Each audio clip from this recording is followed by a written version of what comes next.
esposa e eu nos separamos. Ela ficou violenta nos últimos meses, principalmente com nossa filha, que tem quase 18 meses e que é tudo para mim. Estou desempregada no momento, mas minha mãe me ajuda muito.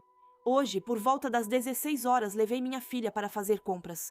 Geralmente vamos quando ela acorda da soneca, porque minha filha é uma criança muito agitada e não consegue ficar quieta por mais de 10 minutos sem ficar irritada. Geralmente deixo ela andar comigo, seguro sua mão e caminho pacientemente no ritmo dela. Normalmente só compro suco para ela, mas desta vez precisei comprar também açúcar, farinha e macarrão. Também lembrei que estávamos quase sem leite e pegamos um galão enquanto passávamos. Contudo, nos braços não consegui segurar a mão dela. Eu me certificava de andar atrás dela, mas ela só andava devagar.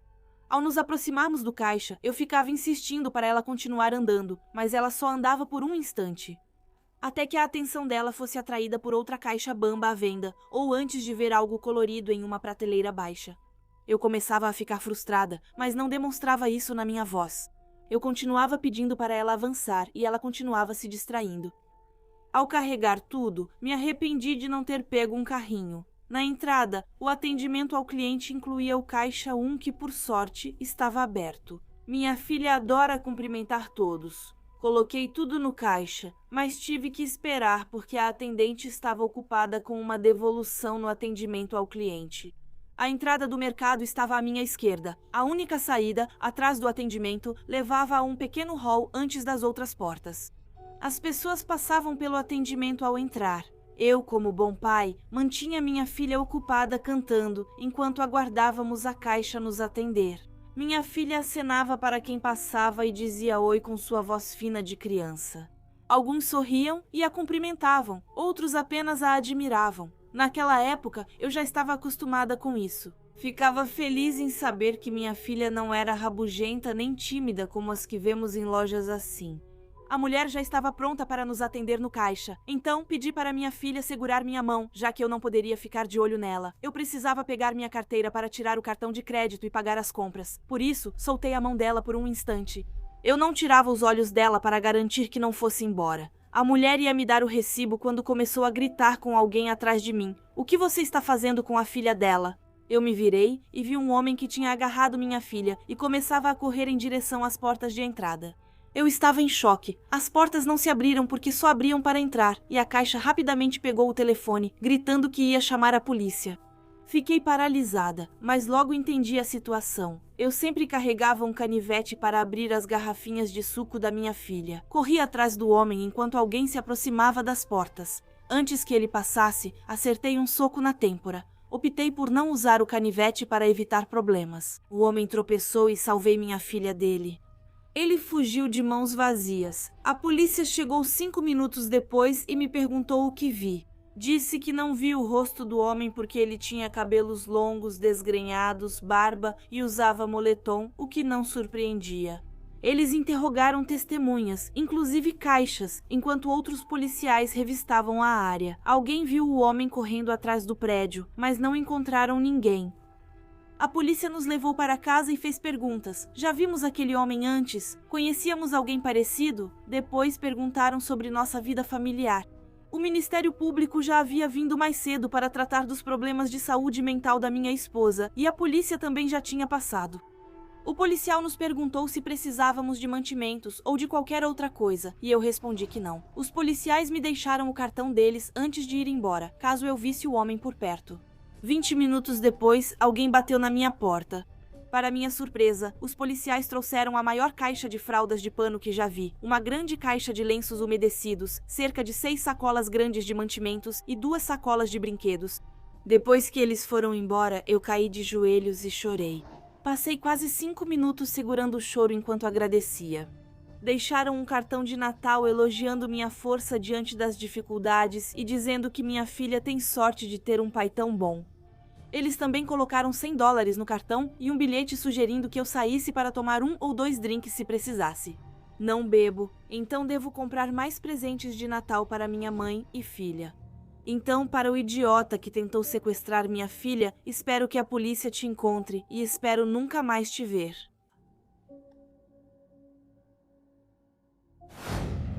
Essa história aconteceu no Natal, há alguns anos, enquanto eu passava as festas com meus pais e meu irmãozinho, junto com meus primos, minha tia e meu tio. Moro em um subúrbio de Ontário, mas fomos passar o Natal na floresta, algo que meus pais queriam há tempos. Eles sempre gostaram da ideia de ir para um chalé de caça com a família no Natal. Hoje sou uma mulher de 22 anos, mas na época eu tinha acabado de fazer 18 e meu irmãozinho Tom tinha 11 anos. Éramos muito próximos, fazíamos tudo juntos e também levamos nosso cachorro, um pastor alemão chamado Traeger. Ele era muito medroso, mas também super protetor, principalmente com meu irmão Tom. Enfim, saímos de casa na véspera de Natal por volta das 14 horas e entramos na caminhonete do meu pai, carregada com todas as nossas coisas e os presentes para a família grande dele. Tom e eu estávamos animados, brincávamos juntos enquanto meus pais conversavam durante a viagem. Chegamos à vila perto do chalé onde ficaríamos e demos a volta. Encontramos a irmã do meu pai, Billy, com o marido e seus 3 filhos. Eles não conversaram por muito tempo, mas Billy não tinha certeza qual caminho pegar para chegar aos chalés. Então meu pai ajudou, anotando o caminho que ela deveria seguir. Voltamos rapidamente para a estrada e chegamos ao chalé por volta das 16 horas. Havia vários chalés meio que espalhados pela floresta. Cada família tinha seu próprio chalé e havia um onde todos podiam se reunir.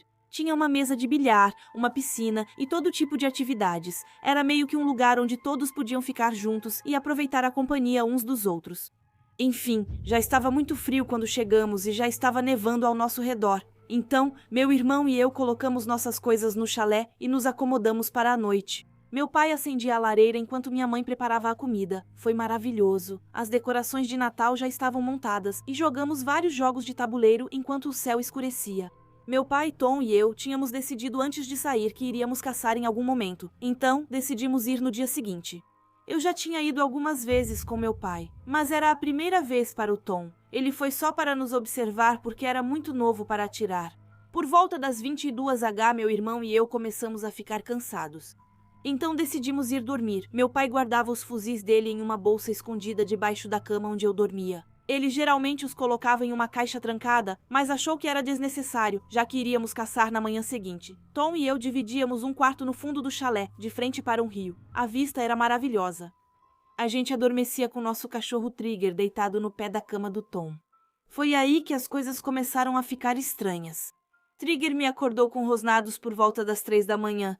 Isso não era realmente incomum porque meu pai sofria de insônia, então, quando ele não conseguia dormir, ele ficava na sala de estar assistindo televisão. Como eu disse, Trigger era extremamente super protetor e rosnava a cada barulho que ouvia. Mas então percebi que não havia luz passando por baixo da minha porta. Meu pai nunca ficava sentado no escuro. Eu sussurrei para Trigger ficar quieto porque Tom estava dormindo. Mas seus rosnados logo viraram latidos que o acordaram. Ele me perguntou o que havia. Respondi que Trigger devia ter ouvido uma corça ou algo lá fora, já que estávamos no meio da floresta. Nossa porta se abriu de repente e a luz se acendeu. Meus olhos ardiam enquanto eu tentava focar na pessoa à porta. Era meu pai. Vocês estavam rindo? Perguntou ele a Tom, olhos arregalados e rosto pálido. Não, respondi, enquanto ele se aproximava da nossa janela e puxava a cortina para observar a escuridão total lá fora. O que você está olhando? Perguntou Tom enquanto nosso pai fechava a cortina. Nada. Voltem a dormir. Fiquei assustada porque meu pai não queria dizer o que fazia. Ele apagou a luz e tentamos dormir. Mas é claro que eu não conseguia. Fiquei bem acordada metade da noite, pulando de susto a cada barulho. Era mais ou menos 4h30 quando finalmente adormeci.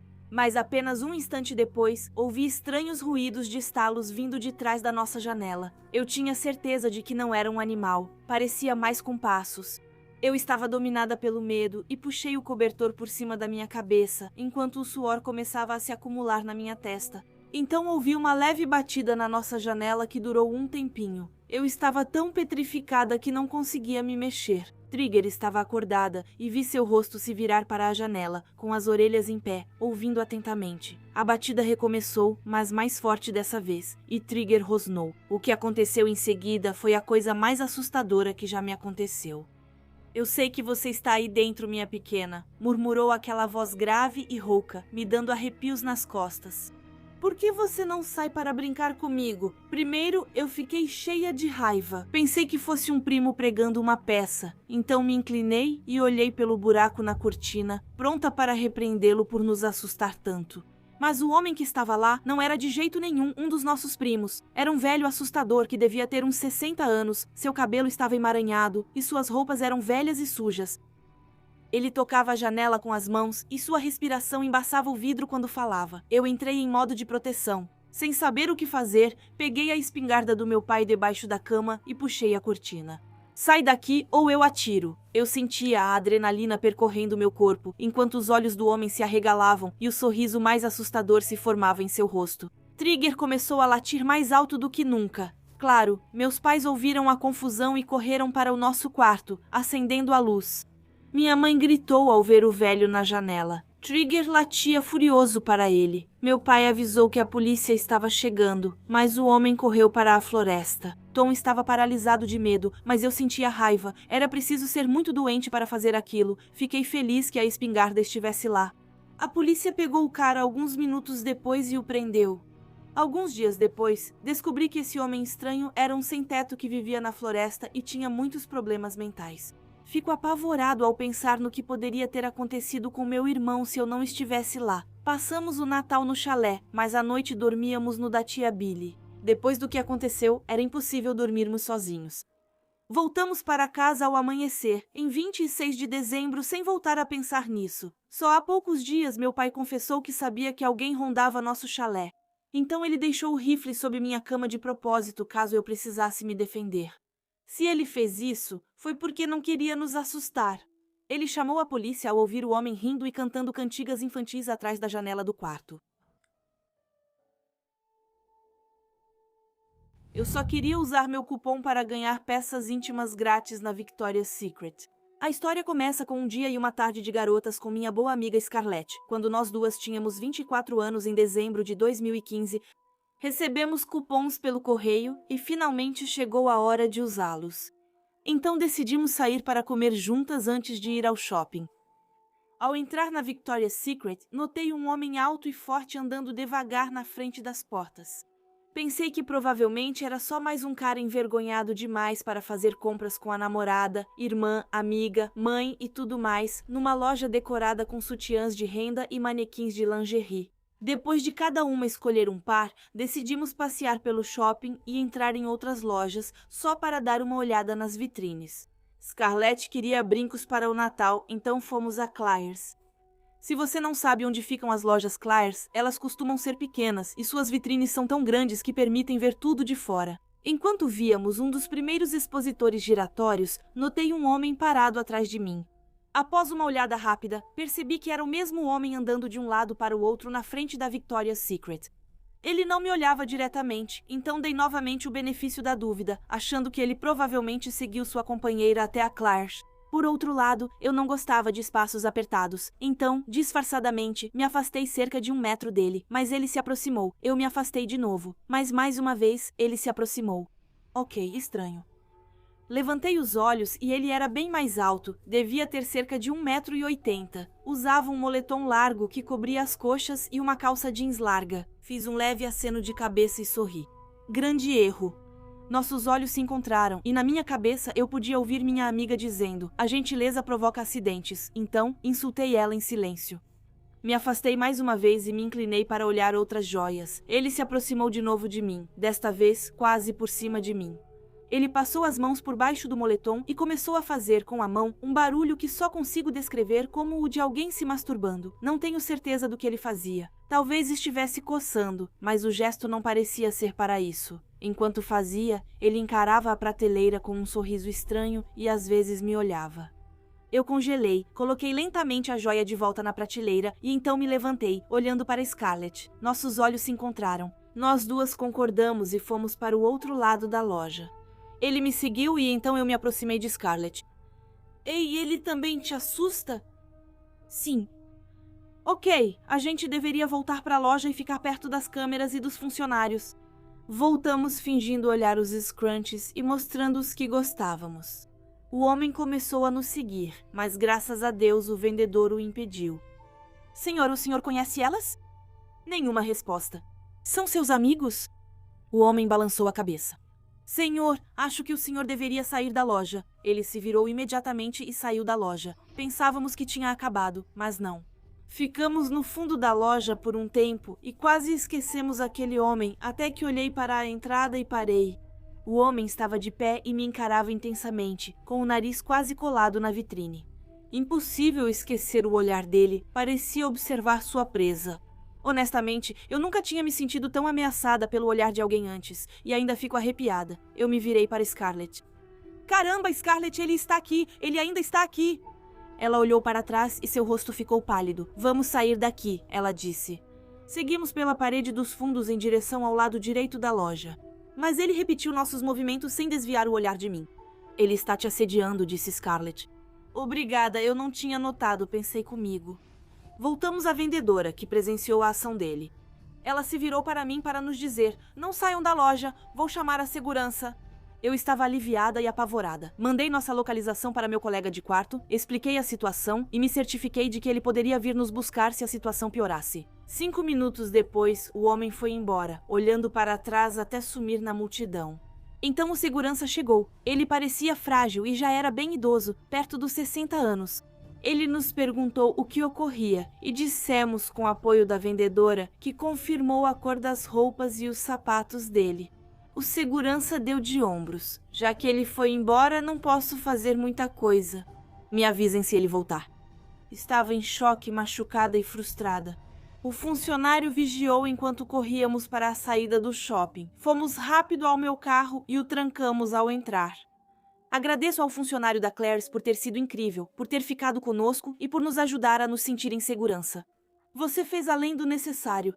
Mais tarde, contei a história ao meu namorado e decidimos ligar para a segurança do shopping para reclamar. Eles explicaram que não poderia ter feito nada. O chefe do departamento explicou que o homem era deficiente mental e estava desacompanhado no momento do incidente.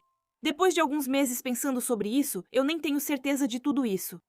Mesmo que ele fosse deficiente, ele estava consciente do que estava fazendo, considerando as perguntas que o vendedor fazia para ele. Era no meio da tarde. Dans un endroit bondé et bien éclairé. Estava com uma amiga, não sozinho. Não se deixem enganar por uma falsa sensação de segurança como eu me deixei enganar. Sejam cuidadosos, amigos.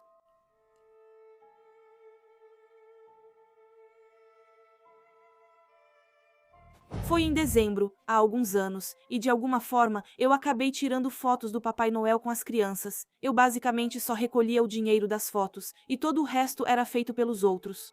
Não era exatamente o trabalho mais empolgante, e sem entrar muito em detalhes, posso dizer que fiquei mais animada quando terminei o trabalho do que quando me formei. Há muitos motivos, as crianças que gritavam, os adolescentes sarcásticos que costumavam mexer na decoração e muitos outros. Acho que o pior era esse trabalho ser puramente humilhante. Pelo menos as pessoas eram gentis. Tinha uma mulher super sexy que sempre era gentil comigo.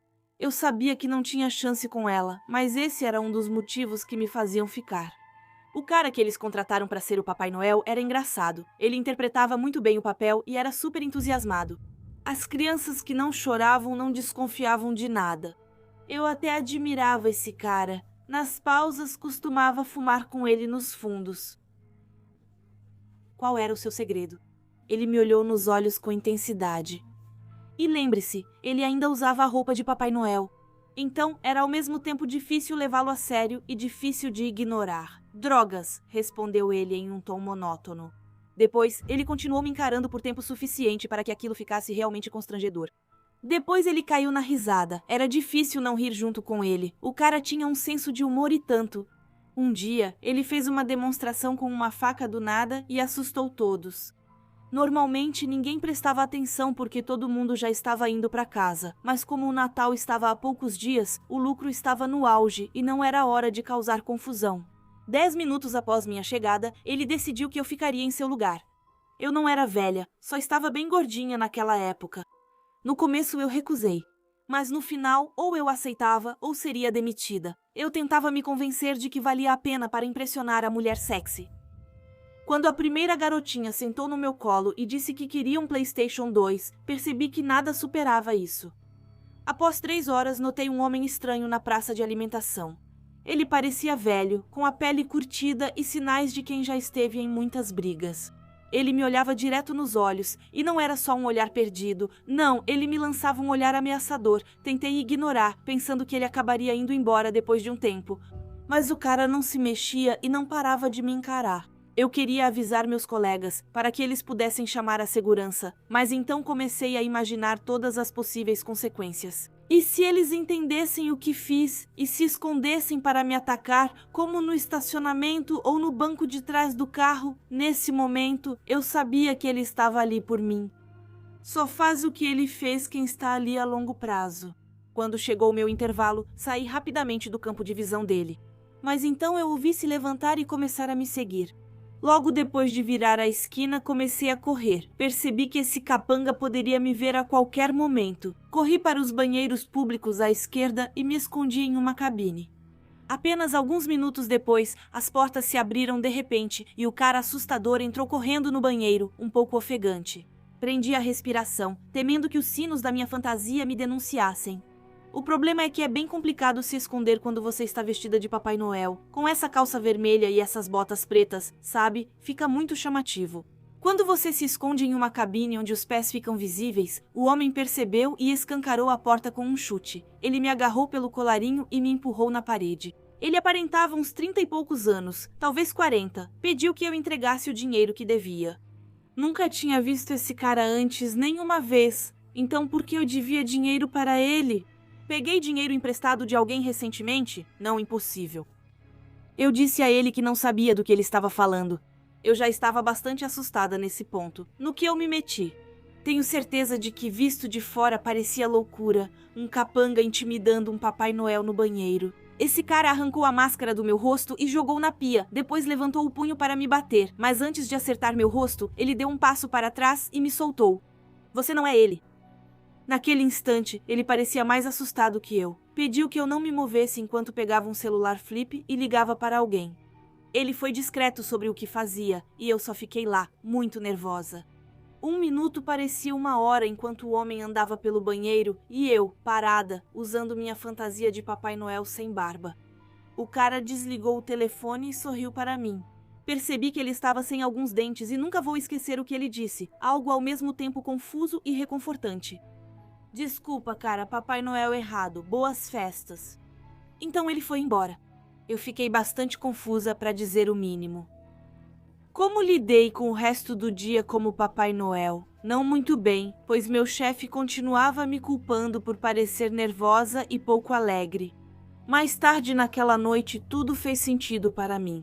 Eles estavam atrás do Papai Noel drogado. Fazia todo o sentido. É por isso que ele estava sempre tão animado e de bom humor, porque no fundo, ele era muito malvado e por pouco não me confundiram com ele. Não sei se eles acabaram pegando ele ou não, mas se for o caso, espero que a carteira dele estivesse cheia. Não quero imaginar o que fariam se não tivessem nada para dar a eles.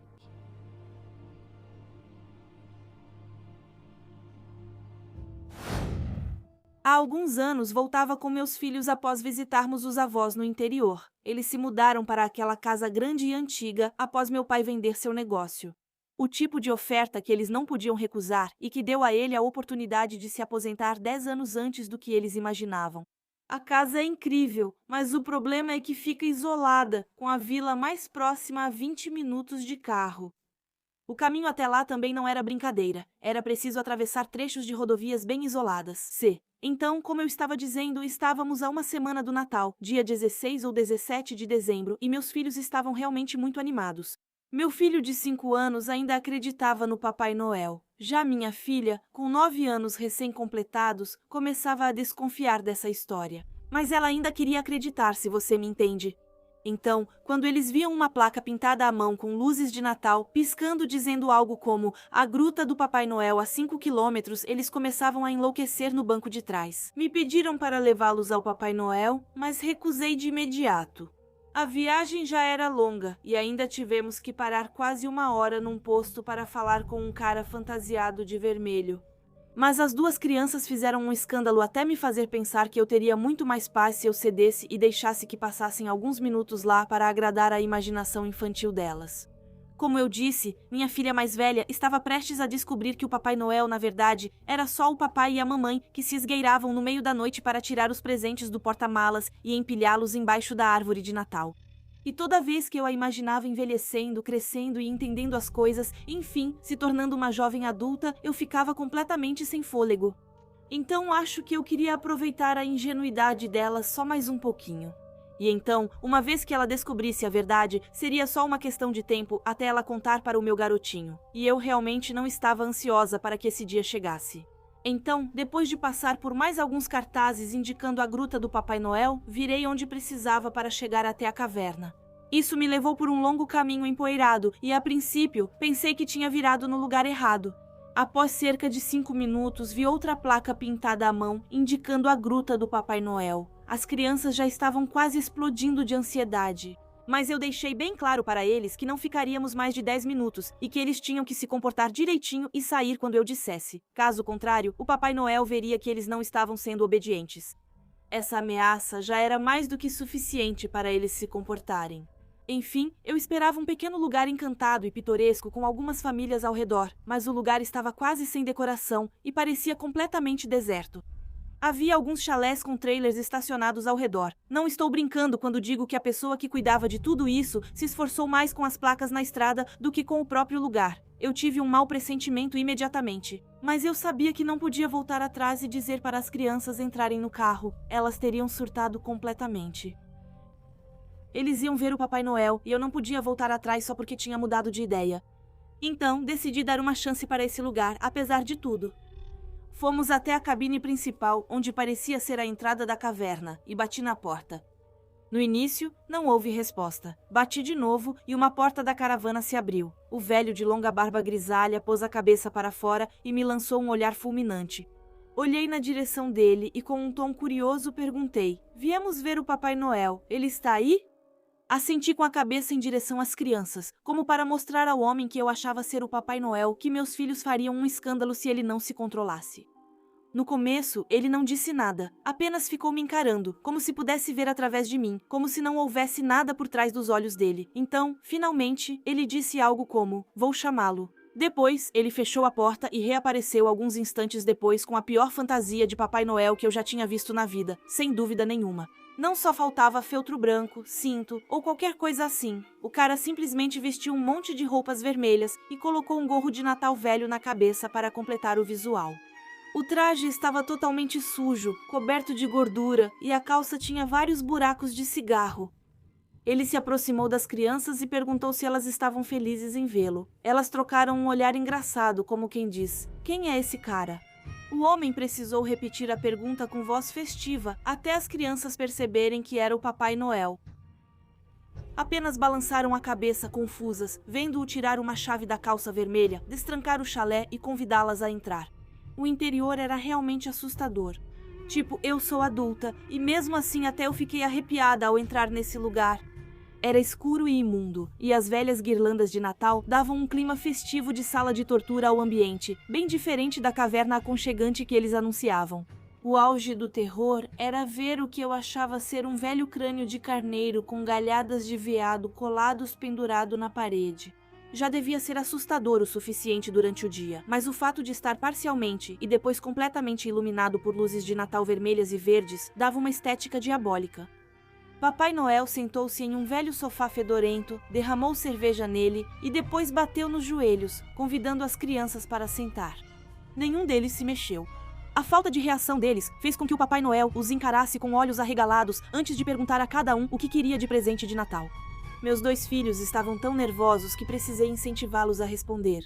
A conversa constrangedora durou mais alguns minutos, até que me virei para as crianças e disse que era hora de irmos. Ao levar as crianças do chalé ao carro, senti uma mão segurar e apertar meu braço. Virei-me e vi o rosto do Papai Noel bem perto, com hálito forte de cigarro e álcool. 50 euros, sussurrou. Papai Noel, não tenho nada comigo. Respondi de forma educada, mas com tom passivo-agressivo. Prometo que meu marido e eu deixaremos aguardente e uma tortinha ao pé da árvore de Natal para nos redimir. Eu nem sabia mais se ainda estava fingindo naquele momento, mas tenho quase certeza de que essa experiência traumatizou meu garotinho para sempre e destruiu o que restava de espírito natalino na minha filha. O Papai Noel rebatia minhas provocações com insultos, enquanto eu empurrava meus filhos para o carro. Ao me virar, percebi que ele não estava e nunca esteve sozinho. Outras pessoas saíram dos trailers e nos seguiram até o estacionamento onde estava o carro. E então começaram os coros de: "Pra onde você acha que vai, bonitona? Você não pagou. Ele disse 50 euros, tira sua carteira antes que a gente tire por você." Meus filhos contiveram as lágrimas e, sinceramente, as minhas também quase caíram. Cedi, peguei minha carteira e procurei para ver se tinha 50 euros. Enquanto eu fazia isso, o garoto arrancou minha carteira e correu para as caravanas, incentivado por adultos maltrapilhos que gritavam: "Bom garoto, isso vai ensinar uma lição para ela. Ela precisa aprender a ser generosa no Natal." Eu não me mexi nem um pouco. Bem, exceto para voltar para o carro e sair dali. Conter os danos após esse horror deu muito trabalho. Acredito que esse evento abalou todas as crenças do meu filho mais velho e precisei acalmar o mais novo o tempo todo, explicando que era só uma pessoa má fingindo ser o Papai Noel. E que, sem dúvida, o verdadeiro o incluíra entre os maus pelo que fez. Mas, sinceramente, acho que sou eu quem deveria estar nessa lista por ter colocado meus filhos e a mim na situação mais assustadora que já vivi no Natal. Bem mais assustador que meu primeiro Natal com minha sogra. Quando eu era criança, meus irmãos e eu dormíamos no porão na véspera de Natal para dar espaço ao Papai Noel, ou seja, aos meus pais, colocarem os presentes sob a árvore. Uma noite, lembro de ter notado que havia muito barulho vindo de fora, da rua. Mas não podíamos ver nada, porque havia neve cobrindo as janelas. De repente, nossa mãe desceu e pediu que não subíssemos até ela avisar. Pouco tempo depois, ouvimos sirenes e vimos as luzes da polícia se refletindo na neve. Mas era um bairro difícil, então não era como se alguns veículos de emergência fossem chamar nossa atenção. Havia muita agitação que não podíamos ver. Mas a gente estava tão animada porque era véspera de Natal que nem prestamos muita atenção. Quando vimos, meu pai desceu as escadas, seguido por ninguém menos que o próprio Papai Noel. A gente ficou toda empolgada. Ouvimos que era preciso esperar horas na fila do shopping para ver o Papai Noel. Mas lá estava ele, aparecendo na minha casa na véspera de Natal, a época mais corrida dele, o que foi realmente uma grande honra. Cumprimentamos, corremos e o abraçamos antes do Papai Noel contar que seu trenó tinha se acidentado na neve lá fora e aguardava a polícia para recolocá-lo no céu. Enquanto ele desatolava o trenó, resolveu visitar crianças do bairro para ver como iam nossos natais. Ele também tinha uma surpresa enorme pra gente, um presente para cada um de nós, e a gente pôde abrir antes da hora. Abrimos enquanto cantávamos algumas músicas de Natal. E quando terminamos, o Papai Noel se despediu da gente e voltou ao trabalho, entregando outros brinquedos. Só anos depois eu descobri o que realmente aconteceu naquela noite. O Papai Noel não tinha se acidentado na rua. Na verdade, houve uma briga enorme de gangues na frente de uma casa com facas e tacos de beisebol. 3 pessoas perderam a vida naquela noite e os socorristas não conseguiram salvá-las. Após o caos, um senhor mais velho da igreja, que morava na mesma rua, achou que meus pais teriam dificuldade para manter a calma diante de tanta violência. Sem saber que estávamos alheios a tudo, ele vestiu fantasia de Papai Noel e veio depois que a polícia chegou. O Papai Noel era um herói para mim quando eu era criança. E agora eu sei que foi um vizinho bondoso que era o verdadeiro herói. Uma atenção e bondade desse tipo é o que faz a magia do Natal. Minha avó sempre disse que o tio John era esquisito e babaca. Excêntrico era a palavra que minha mãe usava. E eu acho que, crescendo como a filha do meio em uma família grande, eu sempre vi o tio John como um tio divertido. Ele sempre trazia presentes quando nos visitava e parecia ser o palhaço da festa. Era possível ouvi-lo contar uma história de 2 cômodos de distância, pois se empolgava muito ao narrar. Em um fim de semana de férias, algo mudou. Naquele fim de semana, ele estava realmente retraído de um jeito que me assustava. Aquele homem animado e amigável que eu sempre adorei enquanto crescia agora parecia completamente diferente. Ele tinha ficado mais do que calado, ele estava sombrio. Meu primo e eu estávamos puxando um cracker de Natal. E quando ela estourou, foi a primeira reação de verdade que eu vi de John a noite toda. Ele ficou mais do que assustado, tremendo, gritando o mais alto que podia, quase inconsolável por alguns minutos, e então, num piscar de olhos, tão rápido quanto começou, ele voltou ao seu estado apático e reservado. Mais tarde, quando minha família se preparava para ir embora após as festividades, ouvi meus pais sussurrando na cozinha. Minha mãe dizendo: não seria certo mandá-lo de volta ao quarto de motel. Ele ficou tão chateado antes. Ele precisa de mais tempo. Não deveria ficar sozinho agora. Meu pai a interrompe com desprezo. O que houve com ele é horrível, mas não quero que ele passe a noite aqui. Do jeito que está, pode acontecer qualquer coisa. Independentemente da discussão, minha mãe venceu, pois minutos depois meu pai arrumava a cama do quarto de hóspedes para John. Naquela noite, enquanto minha mãe cobria o garotinho de 9 anos que eu era, ela ofereceu alguns consolos vagos. Meu tio John está só um pouco confuso neste momento. Ele sofreu um acidente terrível e só precisa da nossa ajuda para voltar a ser ele mesmo. Vai dar tudo certo, querido, eu prometo. Sentindo um alívio ingênuo me invadir, adormeci rapidamente, pelo menos por um tempo. Acordei na escuridão total do meu quarto grande. Apenas um fino feixe de luz vindo de um poste de luz do lado de fora iluminava meu quarto. O único som presente era o ronco vindo do quarto dos meus pais, no final do corredor, ao qual eu já estava acostumada. Mas quando eu estava prestes a voltar a dormir, percebi um som diferente vindo do corredor. Entre os roncos do meu pai, eu conseguia ouvir uma respiração não muito pesada, mas forte o suficiente para se destacar dos sons do sono dele. Ele não estava no quarto comigo, graças a Deus, mas estava lá, no corredor, e quanto mais eu prestava atenção, mais o barulho parecia ficar forte. Uma respiração constante, levemente áspera. A cada mudança na respiração, eu conseguia ouvir um clique. Eu sabia com certeza que não era um dos meus irmãos, era claramente um adulto. Já havia se passado pelo menos 1 hora, e eu estava totalmente acordada e apavorada. Eu tentava encontrar coragem para chamar meus pais, quando meu coração quase explodiu do peito.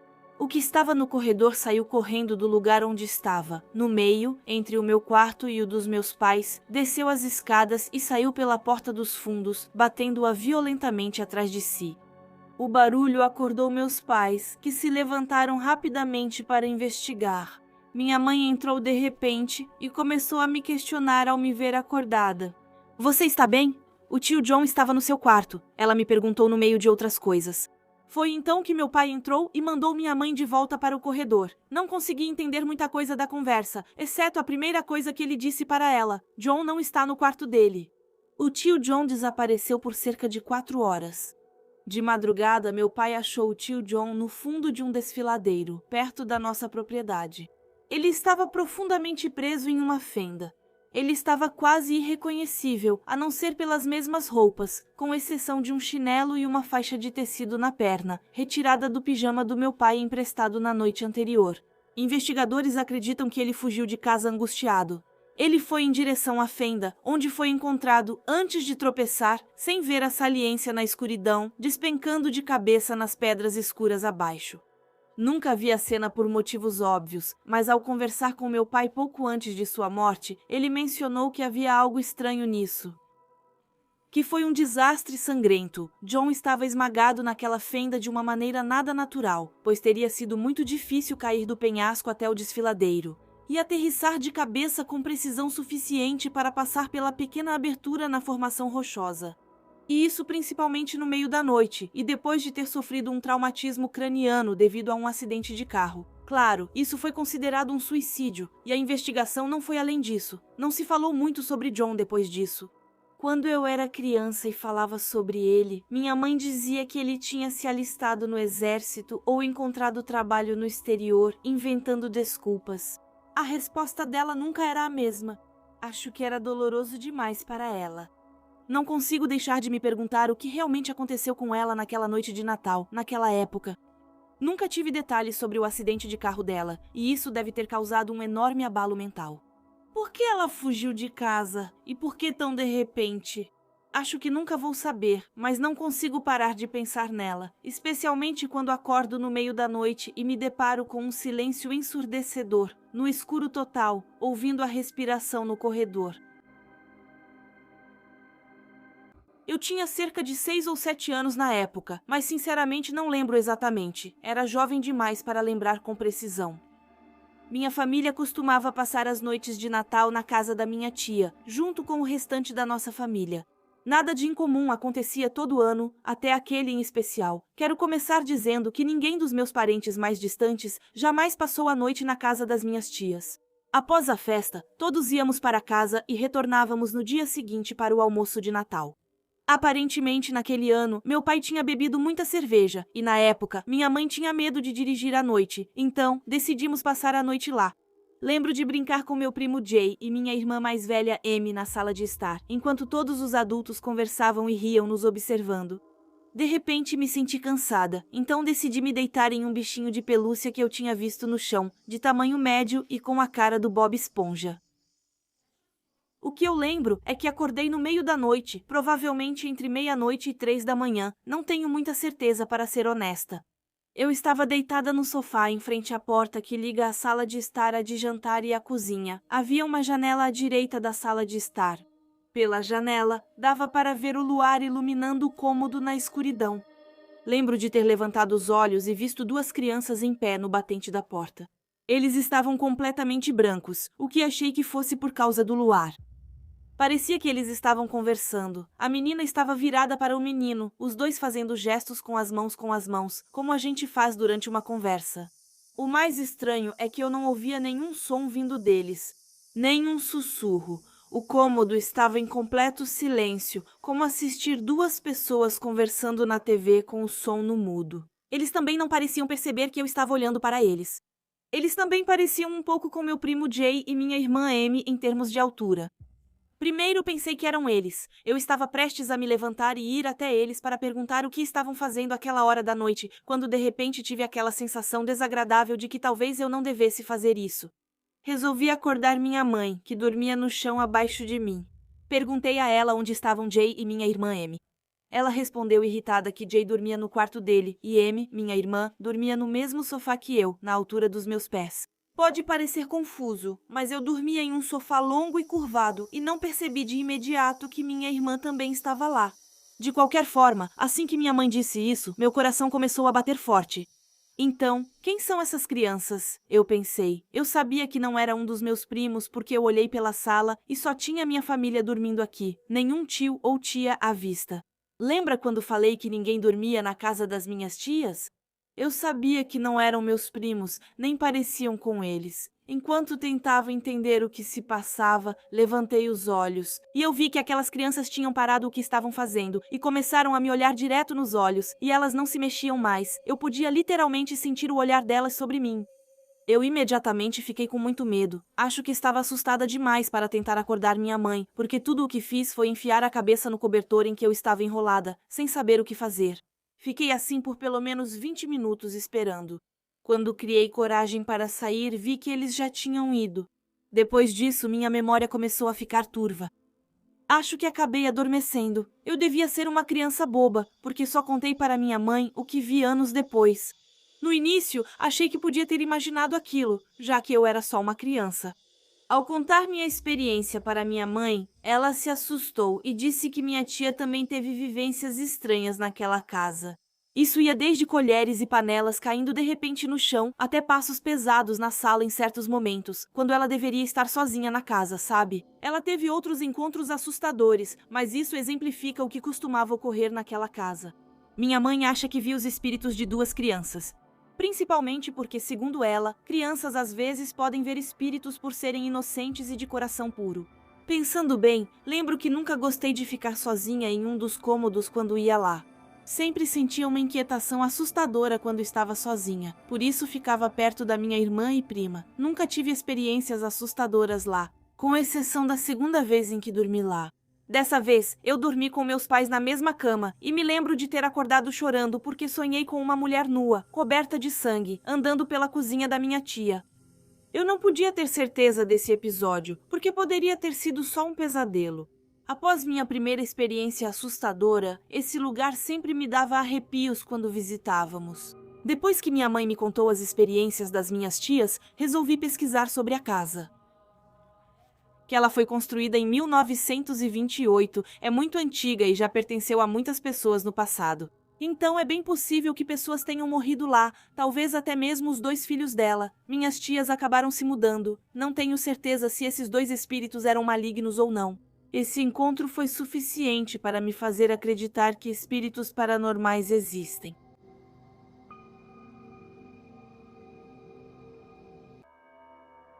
Quero começar dizendo que o Natal é meu feriado favorito. Mesmo assim, todo ano lembro do que ocorreu com minha família no Natal de 2019. Eu tinha 12 anos na época. Naquele ano, fomos à casa do meu primo comemorar o Natal. A noite foi agradável e curtimos a companhia uns dos outros.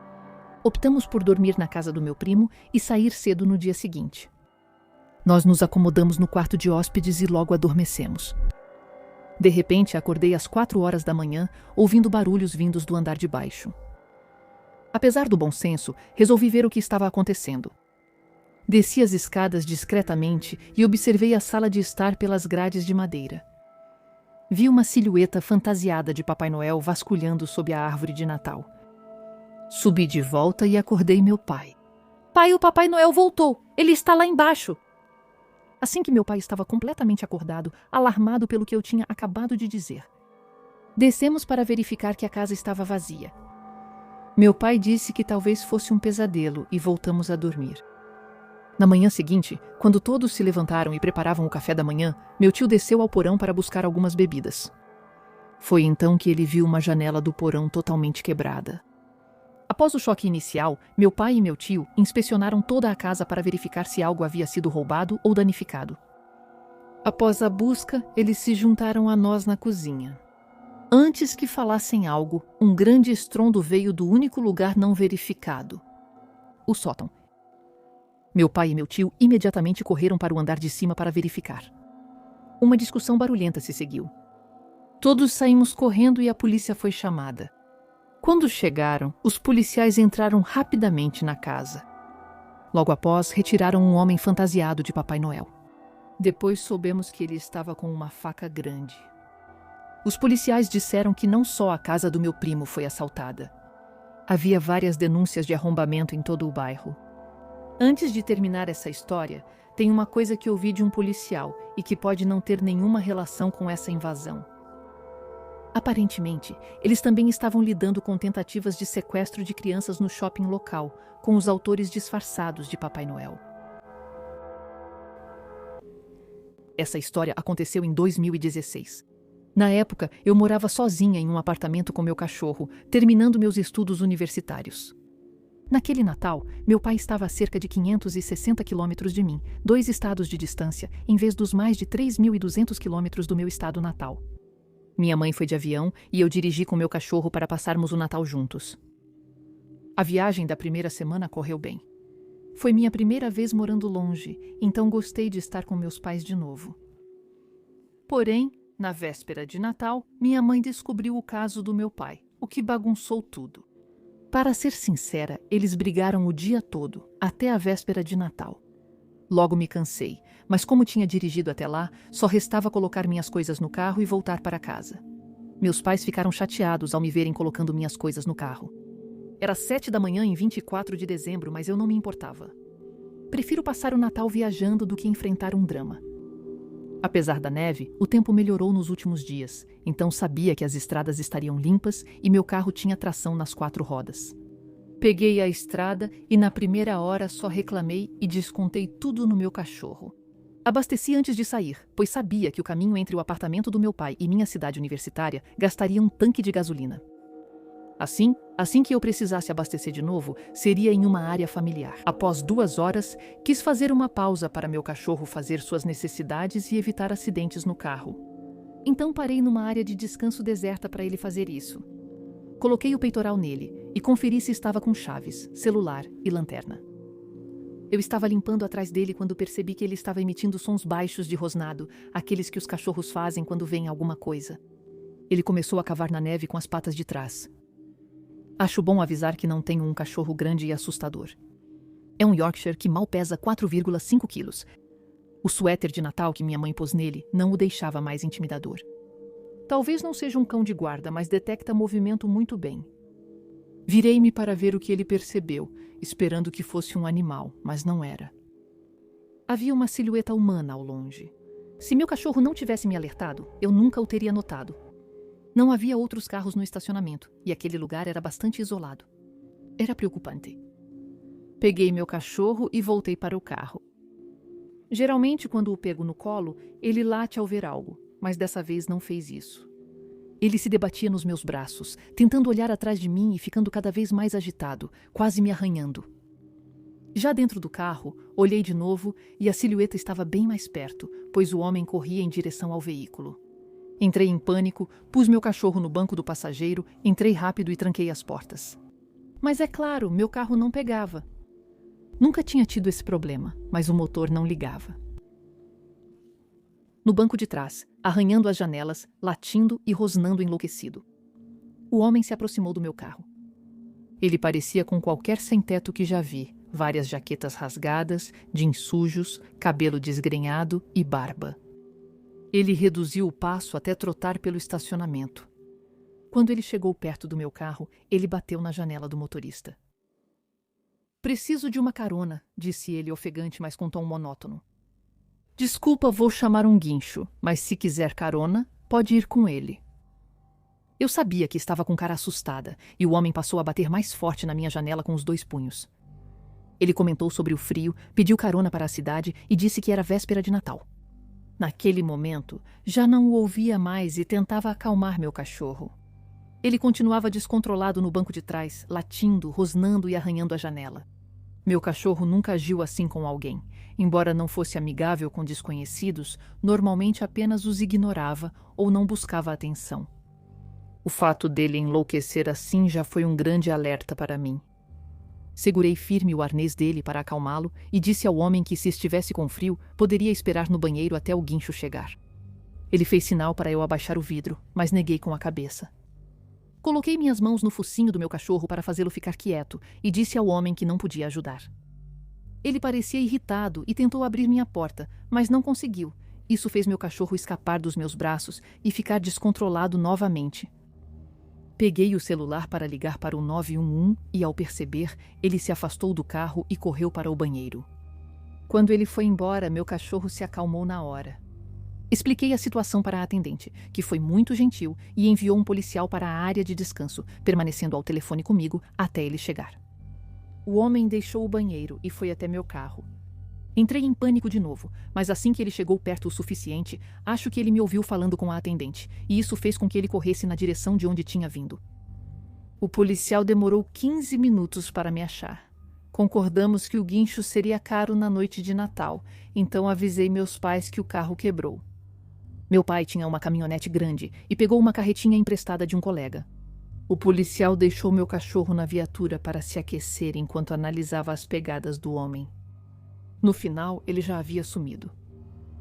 Meus pais chegaram 2 horas depois e o policial ajudou meu pai a colocar o carro na carreta. Eu não pretendia contar aos meus pais mais do que já tinha dito, mas o policial explicou a eles o que tinha acontecido. Meus pais se sentiram mal e decidiram não brigar mais, ou pelo menos não na minha frente. Meu pai conseguiu consertar meu carro, mas acho que a situação realmente assustou eles, porque acabaram trocando meu carro por um novo no dia seguinte ao Natal. Disseram que era um presente atrasado e também de formatura adiantado. Minha mãe quis voltar comigo após as festas e pegar o voo só depois, da minha casa. Desde então, nunca mais soube da polícia. Não sei se o viram de novo ou se voltaram a ouvir falar dele. Espero que ele tenha aprendido a não incomodar nas áreas de descanso.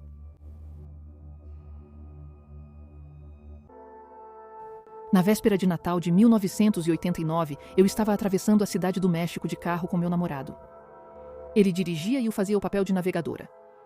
Decorações de Natal enfeitavam a rua enquanto o trânsito seguia devagar, com carros atentos aos grupos de pedestres.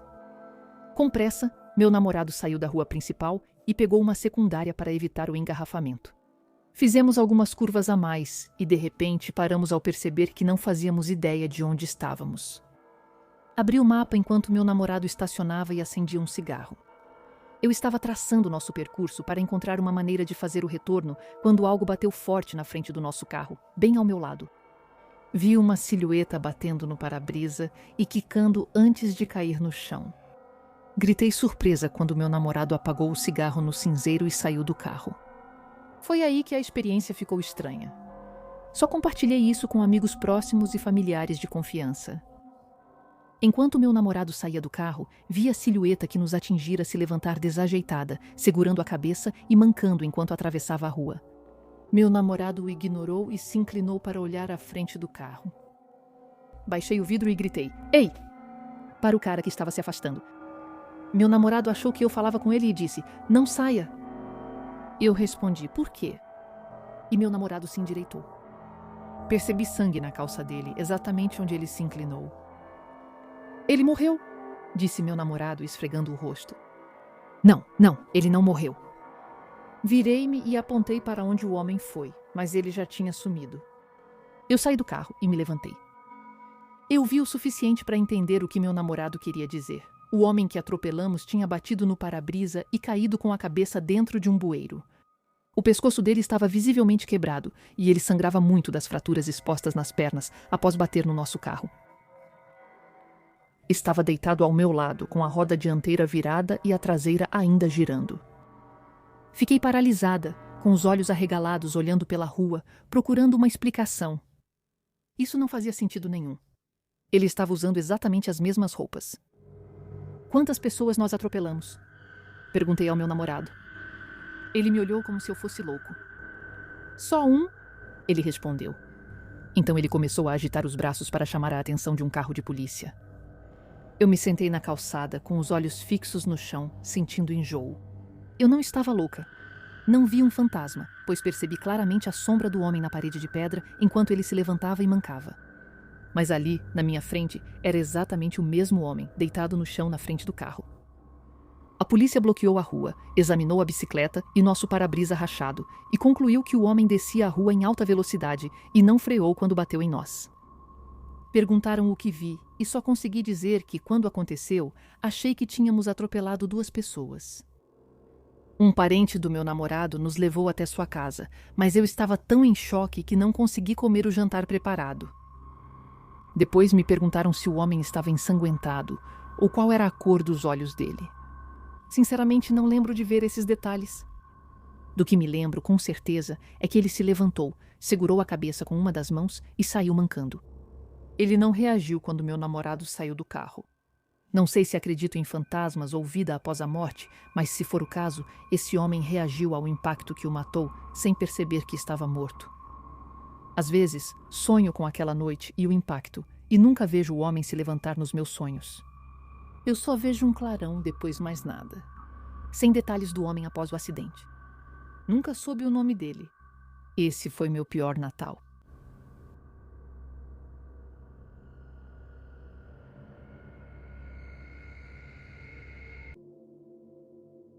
Meu objetivo ao contar essa história não é que ela seja descartada como uma simples história de terror para entretenimento.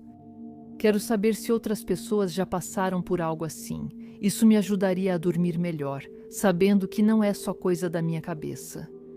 Admito que tenho TPT, mas isso é diferente de tudo que já vivi, até mesmo nas minhas crises. No último Natal, meus amigos e eu planejamos passar férias rústicas juntos na nossa cabana de caça, longe de tudo. Tínhamos planejado fazer uma fogueira, beber um pouco, ouvir música e jogar cartas. Cheguei à cabana primeiro, bem quando o sol começava a se pôr. A cabana era isolada, no topo de uma encosta rochosa com vista para a estrada. Acendi as luzes para que pudéssemos vê-la da estrada. Acendi a lareira e pus as cervejas no cooler para gelar. Tinha nevado na noite anterior, então depois de aquecer a cabana, saí para tirar um pouco da neve ao redor da entrada de veículos para que os carros pudessem estacionar. Enquanto eu estava lá fora, eu não estava sozinha. Não era que eu me sentia observada, mas sim que havia outra pessoa na propriedade. Eu atribuí isso à paranoia. Se eles estivessem aqui por causa da cabana, não haveria motivo para estarem tão longe na colina. Não havia nada ao redor além de árvores e fios elétricos. Voltei para dentro e vi algumas chamadas perdidas no meu celular. Meus amigos tinham me ligado para dizer que estavam a caminho e que chegariam dentro de 1 hora. Coloquei a comida no forno e trouxe lenha para a lareira. Estava com os pés no sofá quando ouvi batidas na janela. Era uma batida forte, claramente alguém tentando chamar minha atenção. Eu parei por um momento e levantei os olhos. O barulho não vinha da janela da frente, mas da de trás, perto da pia da cozinha. Era exatamente o oposto da direção de onde alguém deveria chegar, porque esse lado da cabana dava para a floresta. Eu me levantei devagar, fui até a janela e olhei para fora, esperando ver um dos meus amigos fazendo uma brincadeira comigo, ali na janela. Eu olhei atrás da cabana, no espaço aberto, e não vi nenhum movimento. Fui até a porta dos fundos, abri e iluminei a névoa dos fundos com minha lanterna, e entre as árvores avistei uma silhueta. Eu a chamei. Ei! Dei 4 passos na neve. Quando parei, o som sob meus pés era tão alto quanto fogos de artifício. Vi no chão as pegadas que deixei ao entrar pela porta da frente. Quando apontei devagar a lanterna para o ponto sob a janela da cozinha, não havia nenhum rastro ali. Por 10 segundos fiquei ali, alternando o olhar entre as árvores e a janela.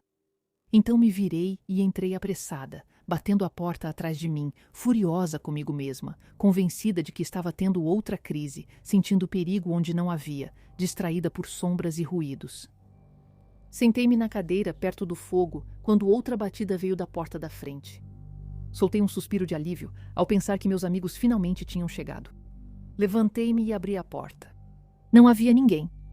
Meus amigos não estavam na porta, nenhum carro no jardim e nenhuma pegada na neve. Senti um arrepio gelado no estômago, mas não era pelo frio.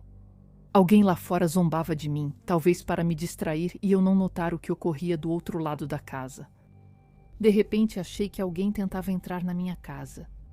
Peguei minha arma na bolsa e peguei minha lanterna de novo para vasculhar o pequeno armário onde ficava o aquecedor de água, verificando cada lugar onde alguém poderia se esconder e me certificando de que todas as janelas estavam trancadas. Quando voltei para a sala, dei uma olhada pela janela lateral e vi a sombra de um homem adulto, talvez com 1,70 m se projetando no gramado diante da luz do Porsche. Eu o peguei, corri até a porta da frente, arma em punho, mas novamente não havia nada. Nenhum homem, movimento ou pegada na neve. Fiquei em alerta. Eu não estava louca. Não era sombra de árvore, era uma pessoa mesmo. Cabeça, pescoço, ombros e tronco. Eu sabia. Examinei o jardim com minha lanterna, vasculhando cada centímetro, mas só havia minhas próprias pegadas. A porta dos fundos se fechou com força atrás de mim. Não foi apenas um simples estrondo, mas uma pancada de verdade. Eu me virei, quase pronta para atirar. Depois corri até a porta dos fundos, abri-a completamente e apontei minha arma, mas novamente fui recebida apenas pelas pegadas que eu mesma tinha deixado ao sair. E apaguei todas as luzes, deixando apenas a luz do fogo iluminar o cômodo. Coloquei minha arma na gaveta, tranquei e joguei a chave em um pote. Fiquei perto do fogo por mais 25 minutos, por diferentes janelas da cabana, forçando minha mente a ignorar aqueles barulhos e a manter a calma. Não notei outras sombras lá fora, mas também não estava procurando de fato. Vi os faróis do carro dos meus amigos chegando. Levantei, acendi todas as luzes e as recebi na porta como se nada tivesse ocorrido. O resto da noite, bebi com minhas amigas, mantendo um sorriso no rosto, sem mostrar que algo estava errado. Decoramos uma mini árvore de Natal, jogamos cartas e rimos muito. Naquela noite, dormi no sofá, ignorando os passos que atravessavam a sala. Se eu não tivesse vivido o que aconteceu na manhã seguinte, provavelmente teria descartado toda essa experiência como algo da minha cabeça, e não teria tirado um tempo para escrever tudo isso e compartilhar com vocês. Na manhã seguinte, fazia café quando minha amiga voltou após fumar um cigarro fora. Sua esposa o chamou do quarto e perguntou se ele viu algo. Perguntei sobre o que ele falava e ele respondeu: "Ouvimos passos no telhado essa noite, mas não havia pegadas na neve."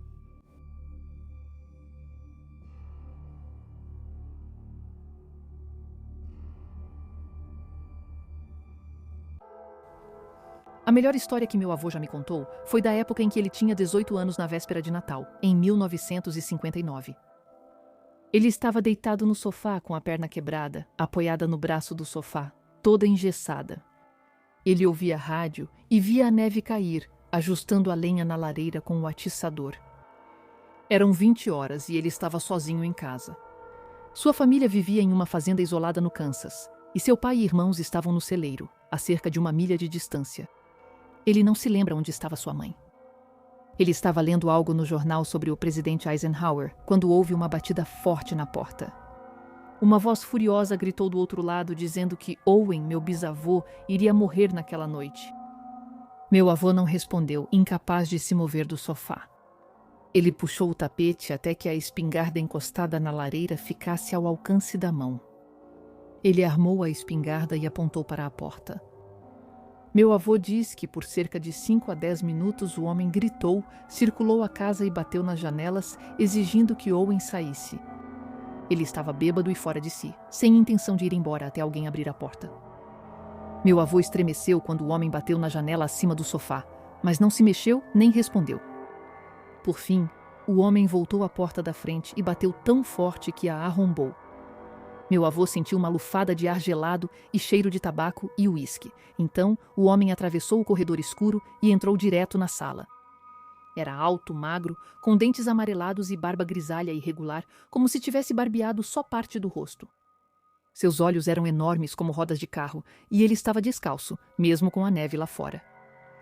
Por cerca de 10 segundos, o homem não notou meu avô, observando a sala com olhos que se moviam rapidamente, até finalmente ver o sofá. Ele viu meu avô e a espingarda. Il se figea, comme un cerf pris dans les phares.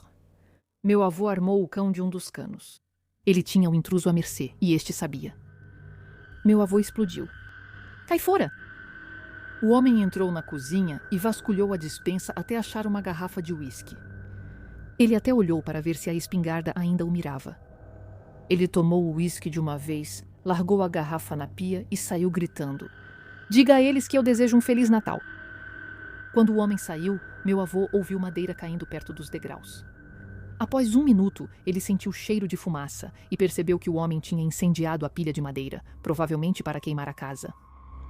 Meu avô se levantou com dificuldade, ainda com o rifle erguido, mal conseguindo segurá-lo por causa da perna ruim, e olhou para fora. O homem tinha desaparecido, mas havia tanta neve ao redor do fogo e o vento gelado soprava tão forte que o fogo já estava quase apagado. Quando Owen e os outros voltaram e viram as pegadas nos degraus, perguntaram o que houve, e meu avô contou tudo. Owen fica furioso. Com o rifle e uma lanterna, seguiram as pegadas do homem pelos campos. Ele só voltou na manhã de Natal, com toda a família reunida na cozinha para o café. Owen jogou o rifle no chão e resmungou que nem estava carregado. Quando meu avô perguntou se ele pegou o homem, Owen assentiu e disse, "Ah, sim." E é só isso. Ele nunca conseguiu que meu bisavô Owen desse um relato preciso do ocorrido ou de como conhecia aquele homem. Meu avô disse que não viu mais aquele estranho. Perguntei se ele achava que Owen o matou e ele disse, "Tenho quase certeza que sim." Perguntei como ele fez aquilo com um rifle sem balas, e meu avô olhou para mim e respondeu, "Há dezenas de maneiras de matar um homem com as próprias mãos." Tudo isso aconteceu em 2014, no auge do inverno, com 2 amigos meus. Eu tinha 13 anos na época e, de longe, foi a situação mais assustadora e perigosa que já vivi. Naquela época, minha família e eu morávamos na famosa cidade de Cambridge, em Massachusetts. A cidade era exatamente como a gente imagina Massachusetts. Nevava o tempo todo e era só um pouco mais quente do que no verão. Os invernos lá eram quase brutais, a ponto de você nem querer sair, mesmo bem agasalhado. Um dia, bem no meio do inverno, minha escola fechou por causa do tempo. Então eu convidei 2 dos meus amigos, Josh e Shane. Eles tinham cerca da minha idade, com Shane um pouco mais velho, mas ainda na mesma faixa. Como a gente quase nunca tinha um dia de folga por causa da neve, sabíamos que tínhamos que aproveitar ao máximo. A gente começou jogando Xbox e acabou brincando de esconde-esconde no porão. Minha casa tinha um porão super espaçoso com uma mesa de bilhar e até uma mini sala de cinema. Meus pais dormiam no andar de cima e a gente não queria fazer barulho, então o porão era o lugar perfeito. Decidimos brincar de esconde-esconde para passar o tempo. Pelo tamanho do porão, sabíamos que haveria muitos lugares para se esconder. Josh e Shane iam se esconder, eu era quem ia contar. Logo no início do jogo, dei 20 segundos de vantagem para eles se esconderem. Dès que j'ai crié le fameux, comecei a vasculhar o porão, cômodo por cômodo, até os armários, mas não conseguia encontrá-los. Por algum motivo que eu não sei, me viro para o cômodo escuro onde ficava a caldeira e ligo a lanterna do meu celular para abrir caminho. A luz da caldeira estava quebrada e meu pai nunca tinha consertado, já que a gente nunca usava esse cômodo. Ao entrar, percebo uma lona azul cobrindo alguma coisa no fundo da sala e o formato parecia de um corpo. Foi aí que pensei que finalmente tinha encontrado alguém. Eu me aproximo lentamente, levanto a lona esperando ver Shane ou Josh. Mas em vez disso, dou de cara com um homem sujo que eu nunca tinha visto na vida segurando uma das furadeiras do meu pai. Meu cérebro demorou alguns segundos para entender o que eu estava vendo antes de eu sair correndo, gritando o mais alto que podia. Eu me viro e vejo ele começando a se levantar e a me seguir. Felizmente, tive o reflexo de bater a porta do cômodo da caldeira e trancá-la, impedindo-o de sair. Olhando para trás, provavelmente foi a coisa mais inteligente que já fiz em toda a minha vida. Meus amigos saíram assustados do esconderijo e perguntaram o que ocorria. Ao contar que havia um homem na sala da caldeira, eles acreditaram, mas só um pouco. Eu estava totalmente abalado. Todos nós decidimos correr para o andar de cima para acordar meus pais. Meu pai, rabugento, logo entendeu. Depois que eu expliquei para ele, ficou furioso. Imagino que ele encontrou porque ouvimos um barulho enorme vindo da caldeira. A luta foi rápida, meu pai deu vários socos no rosto desse homem. Ele ordenou à minha mãe que chamasse a polícia enquanto amarrava o homem. Meu pai é ex-militar, então ele não é do tipo que deixa alguém representar uma ameaça para sua família. A polícia demorou um pouco. Mais ils ont fini par l'arrêter. Ao ser interrogado, ele confessou que entrou em nossa casa por uma porta trancada.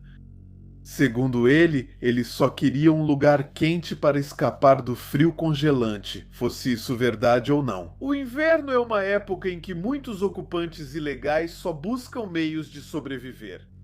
Eu ainda estava chocado por terem escolhido minha casa. O homem também admitiu ter feito isso em várias outras casas, mas sempre conseguia fugir antes de ser pego. Meu pai ligou para todos os pais dos meus amigos para procurar, não se sentindo mais nada confortável com a situação. Eu quase não dormi durante uma semana, e só depois de passar alguns dias na casa da minha avó é que comecei a me sentir um pouco melhor. Só alguns anos depois, quando eu estava assistindo a um filme sobre invasão domiciliar com meu pai, é que voltei a falar sobre essa história. Meu pai suspirou e confessou ter me ocultado um detalhe importante. Na verdade, quando ele abriu a porta da caldeira, o homem estava bem ali e tentou atacá-lo com a furadeira. Isso desencadeou a briga. Ele nunca tinha me contado isso porque eu era muito jovem na época e não queria me traumatizar ainda mais. Foi nesse momento que eu entendi que, se eu tivesse aberto aquela porta uma segunda vez, ele provavelmente teria tentado me matar. Eu era um garotinho de 13 anos e não teria nenhuma chance, especialmente contra alguém armado com uma furadeira. A última notícia que recebi foi que ele tinha sido enviado para um hospital psiquiátrico após sair da prisão. Mesmo que toda essa história tenha sido assustadora, ainda assim espero que ele receba a ajuda de que precisa.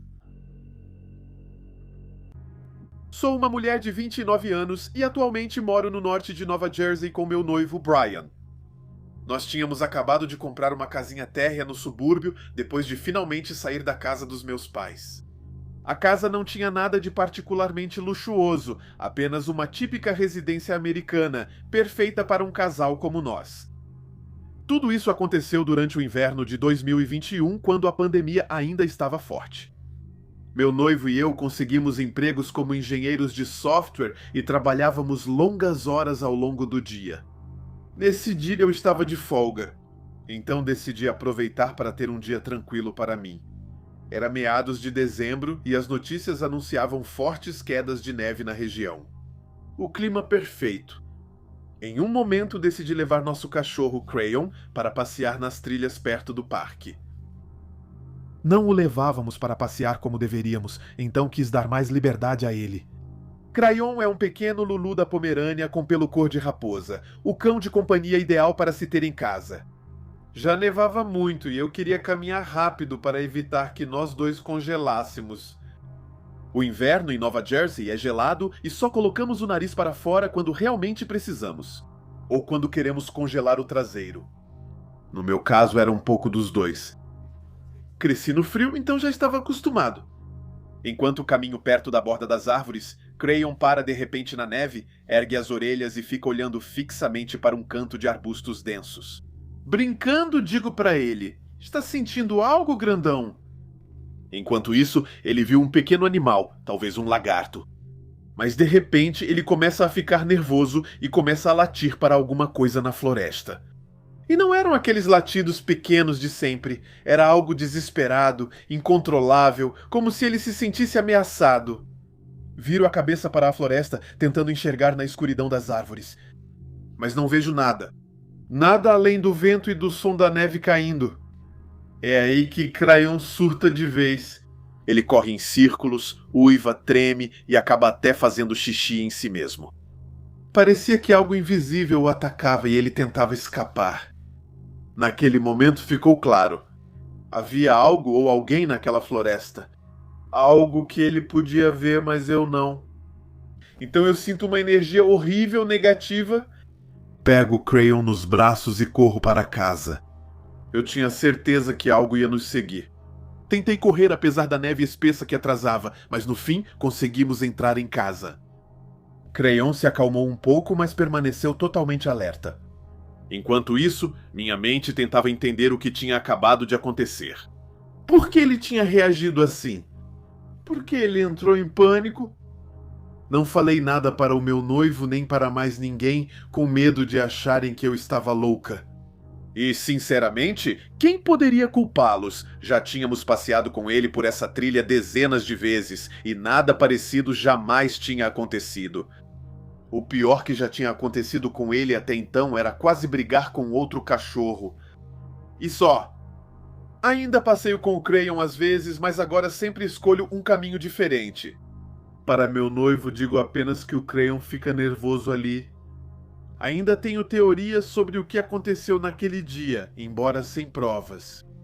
Minha teoria mais lógica é que havia alguém escondido na floresta que eu não vi, mas que o Crayon percebeu. A outra teoria mais assustadora.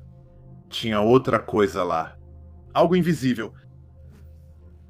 Uma presença, uma energia. E isso é o suficiente para deixar meu cachorro completamente louco.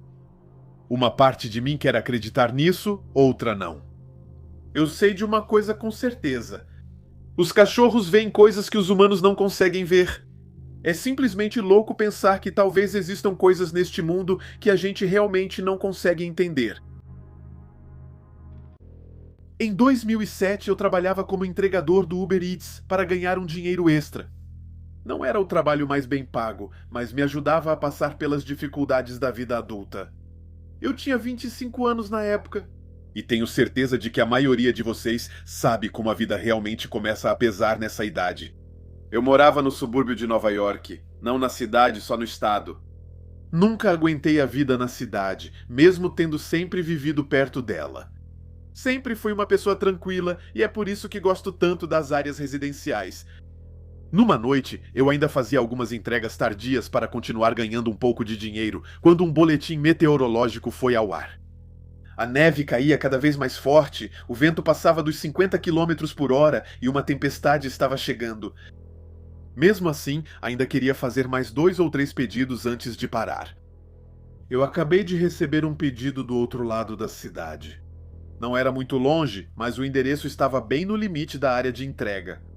Isso me irritou pela distância, mas pensei que seria pelo menos uma gorjeta a mais.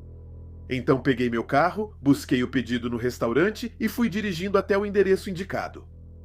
Enquanto isso, a neve caía cada vez mais forte, o vento aumentava ainda mais e as calçadas já começavam a ficar cobertas. Eu sabia que precisava me apressar. Ao chegar ao destino, encontro um homem esperando em frente à sua casa geminada. Ele usava várias camadas de roupas, mas só a aparência dele já me deixava desconfortável. Era exatamente o tipo de pessoa que acendia o alerta de perigo. Ele se aproxima do meu carro e eu entrego o pedido para ele.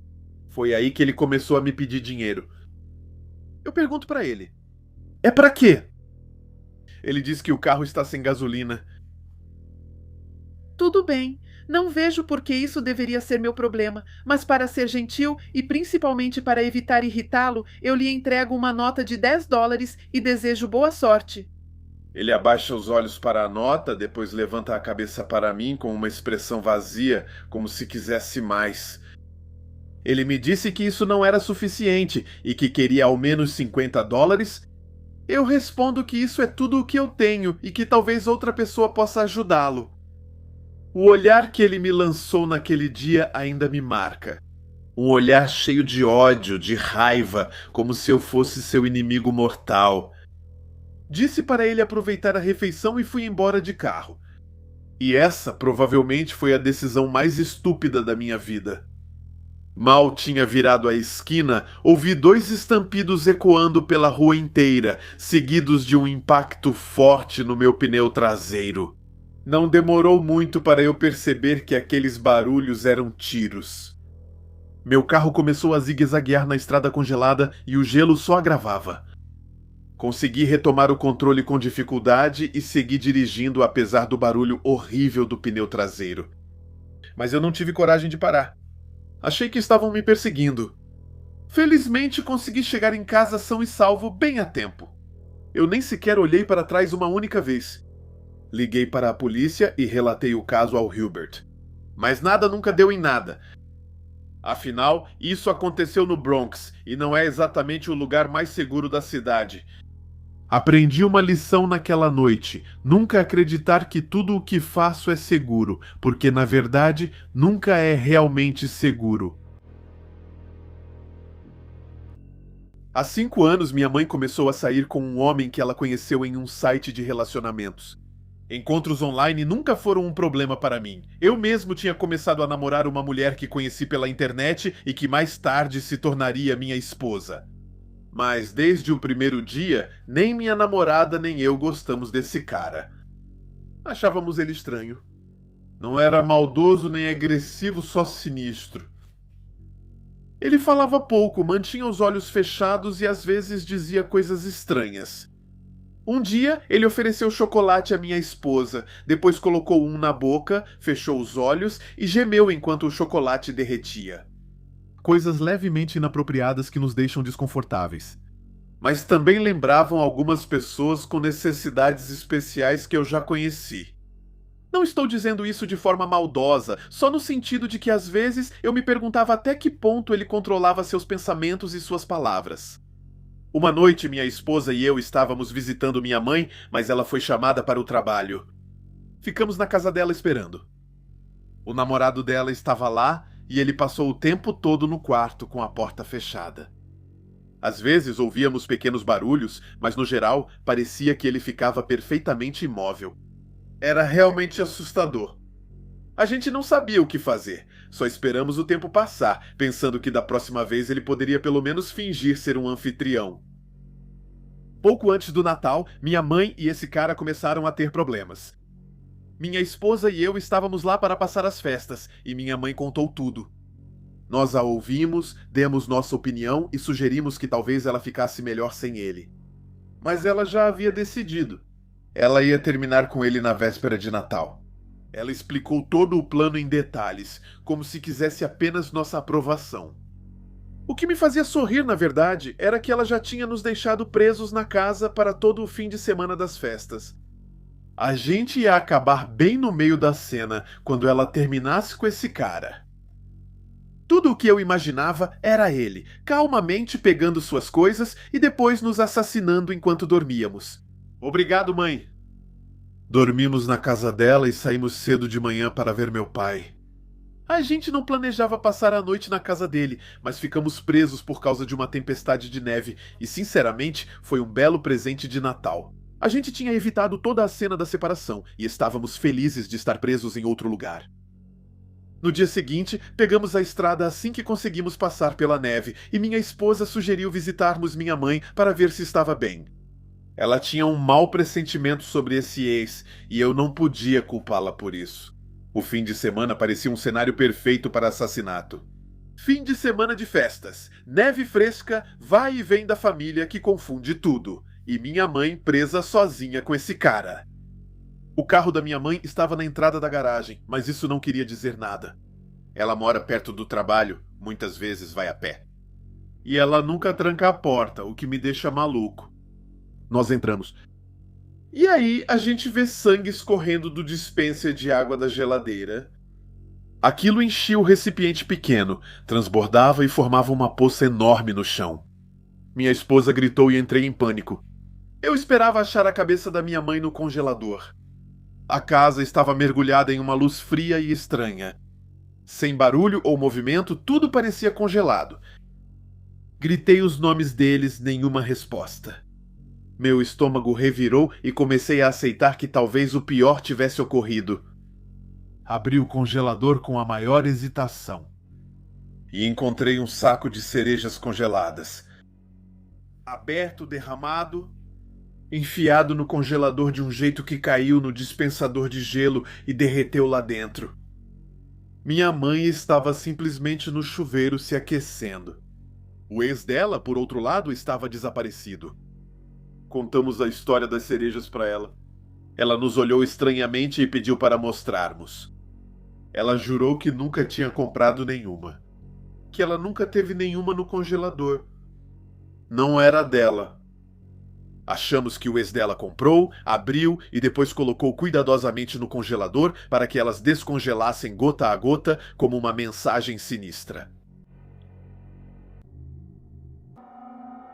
Essa história aconteceu com uma das minhas boas amigas.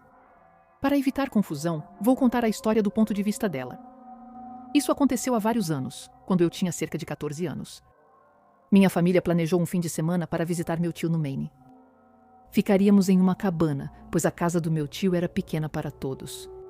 Chegamos à cabana na quinta à noite e ficaríamos até domingo. Chegamos na véspera de Natal. Vou te descrever a cabana brevemente. É uma casa térrea estilo rancho com 2 quartos, uma cozinha, uma sala de jantar, uma varanda externa e um banheiro. Desembalamos e nos acomodamos para a noite. No dia seguinte, fomos à casa do meu tio e passamos o dia lá. Ajudamos no jantar de Natal e acendemos uma fogueira fora. Depois de um longo dia de celebração, voltamos para a cabana, exaustas. Tomei banho e me preparei para ir dormir, mas ao sair do banheiro, uma sensação de mal-estar me invadiu, bem no fundo do estômago. Sentia que algo estava na cabana conosco. Deixo claro que acredito em fenômenos paranormais. Atravessei cuidadosamente a sala de jantar e, ao entrar, olhei para o fundo do cômodo onde ficava a janela. A luz da lua entrava no cômodo, projetando um brilho fraco. Quando meus olhos se ajustaram, vi uma silhueta escura no canto. Olhos vermelhos me encaravam com intenção maliciosa. Minhas próximas ações são inexplicáveis. Ainda não entendo o que ocorreu naquela noite, mas atravessei o cômodo calmamente e ignorei o que havia na sala de jantar. Ainda não consigo explicar. Eu deveria estar com medo, mas meu cérebro parecia agir no automático. Finalmente acordei exatamente às 2h17, ouvindo passos pesados no corredor. Pensei que fosse um dos meus pais pegando água, mas os passos eram lentos, deliberados e ficavam mais altos ao se aproximarem do meu quarto. Mes pires craintes se sont réalisées lorsque j'ai... A porta do meu quarto abriu devagar. Me escondi debaixo das cobertas, esperando que aquela coisa fosse embora, mas minhas preces não foram atendidas, pois senti algo se sentar na ponta da minha cama. Então houve um rosnado surdo e ameaçador. Me levantei rápido, como se um rojão explodisse na minha calça. Vi uma silhueta negra de olhos vermelhos sentada na ponta da minha cama. Corri até a porta e gritei pelos meus pais. Após me acalmarem, perguntaram o que ocorreu. Relatei o que vi no meu quarto, mas eles não viram nada na hora. Eu estava completamente desconcertada porque eu sabia exatamente o que tinha visto. Não sou louca, sei diferenciar pesadelo de realidade. É difícil explicar o medo que sentimos ao ver algo com os próprios olhos que não deveria estar ali. Meus pais deram a clássica explicação sobre pesadelos, negando algo paranormal. Continuamos nossa estadia até o domingo, e então partimos para voltar para casa. Até hoje, ainda não faço ideia do que vi naquela cabana naquela noite, e nunca voltarei lá para descobrir.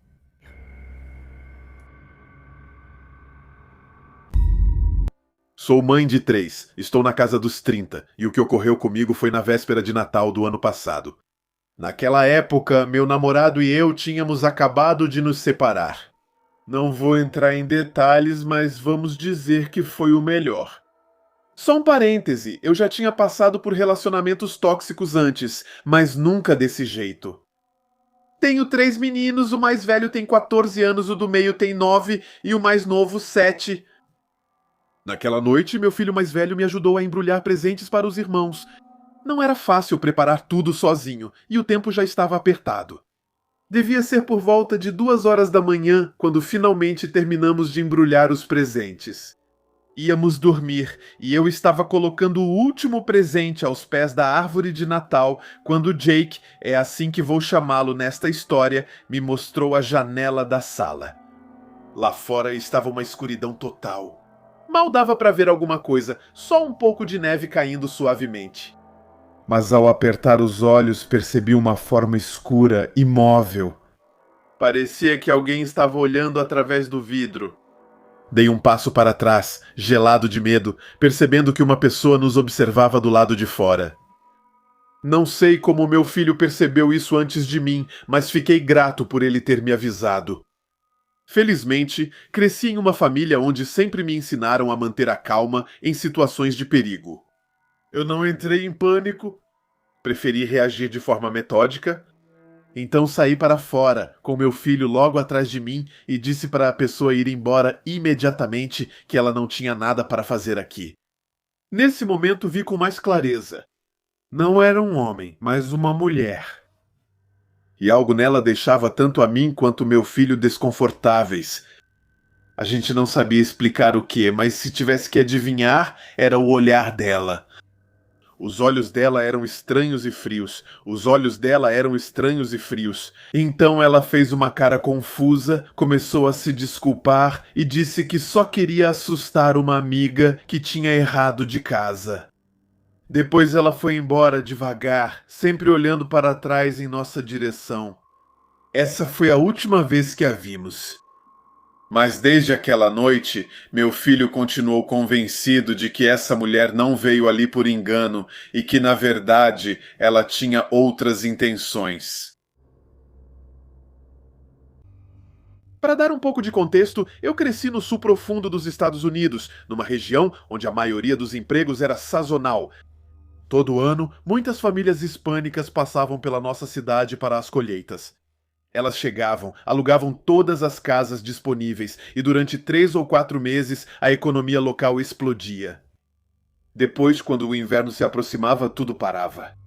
Os campos ficavam vazios, as famílias iam embora e nossa pequena cidade voltava a ficar silenciosa. Foi na época do Natal, no final dos anos 80 ou começo dos anos 90... Eu, meus primos e alguns amigos fazíamos uma festa do pijama na casa de um colega, bem no meio de uma tempestade de neve, um evento raro por aqui. O pai desse colega era um ex-militar. Ele tinha uma coleção de equipamentos do exército e principalmente um par de óculos de visão noturna. Era o brinquedo favorito de todos nós. Não há muito o que fazer no sul durante o inverno, especialmente para um grupo de garotos de apenas 12 anos.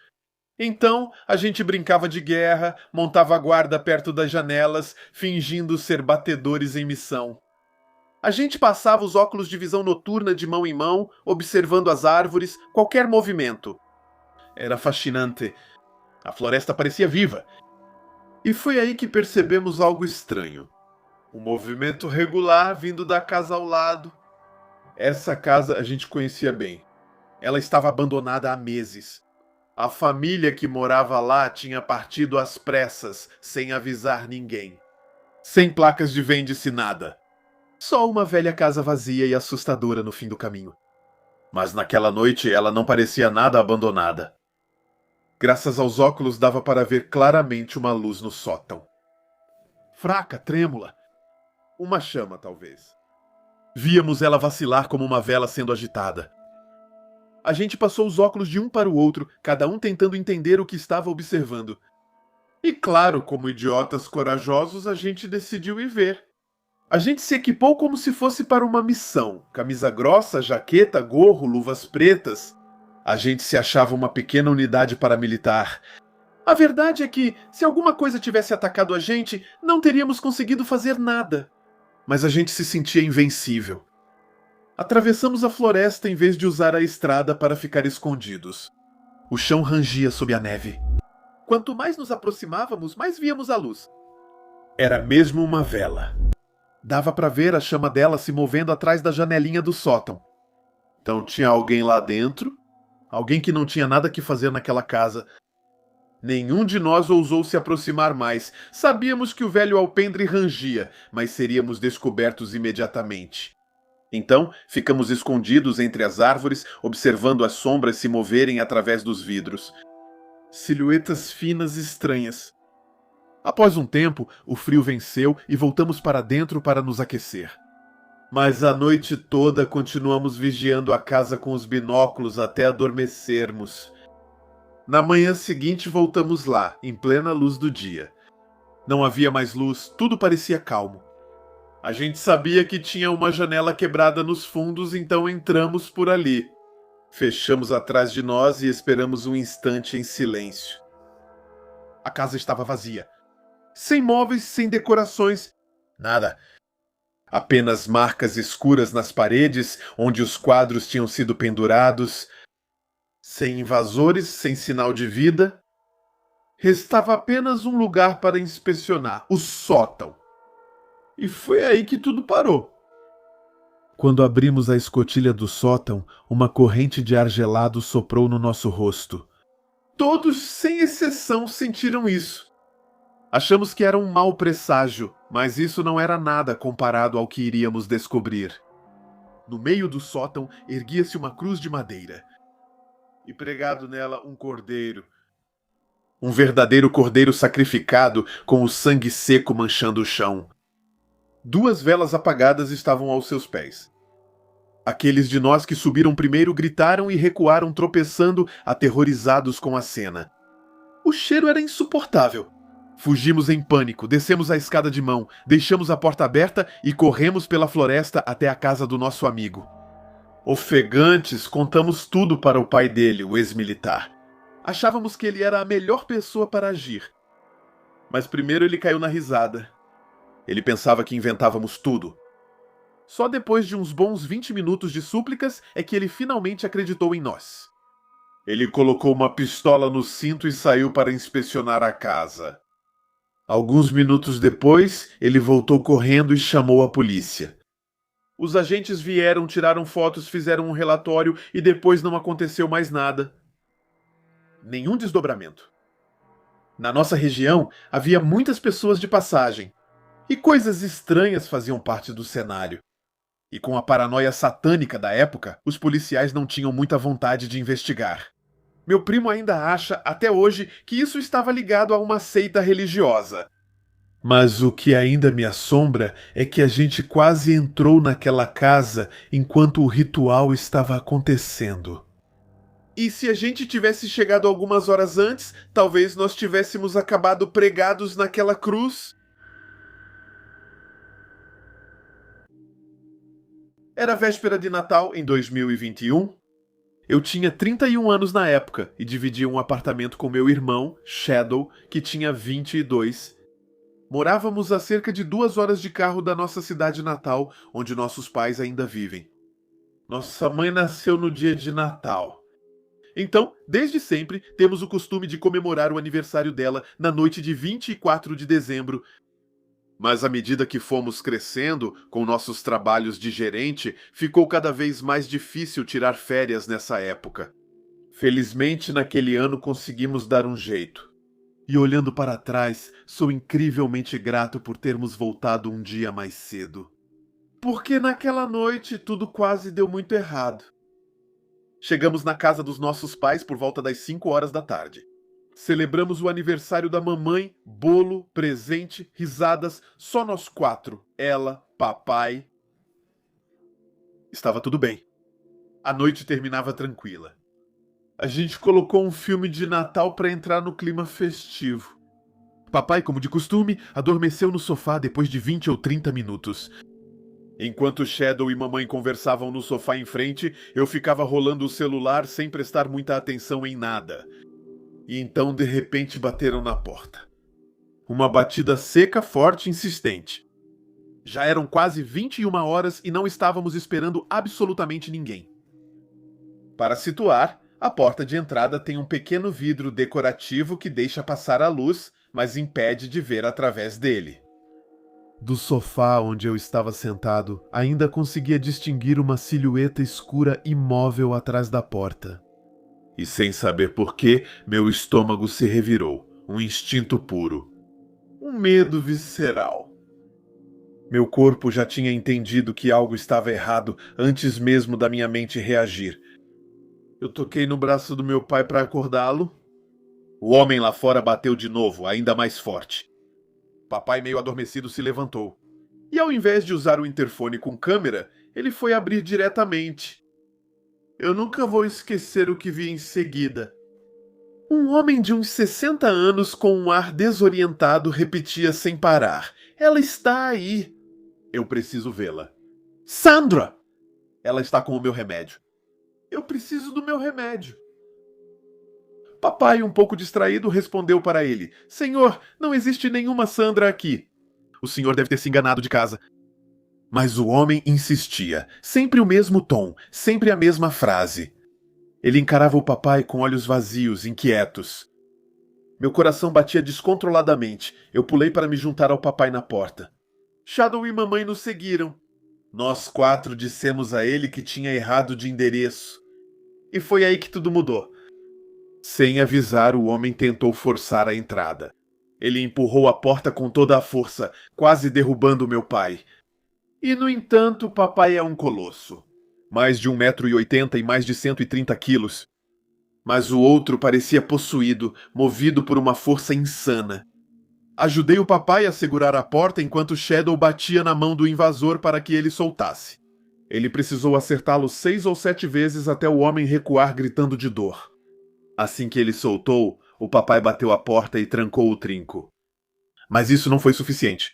O homem começou a bater na porta com toda a força, como se quisesse arrombá-la, enquanto gritava o nome de Sandra repetidas vezes. Je me suis précipité pour appeler polícia, enquanto mamãe vasculhava a cozinha procurando uma arma. Nunca tivemos espingarda em casa, não foi necessário. Então ela voltou com um grande rolo de massa de madeira. É melhor do que nada.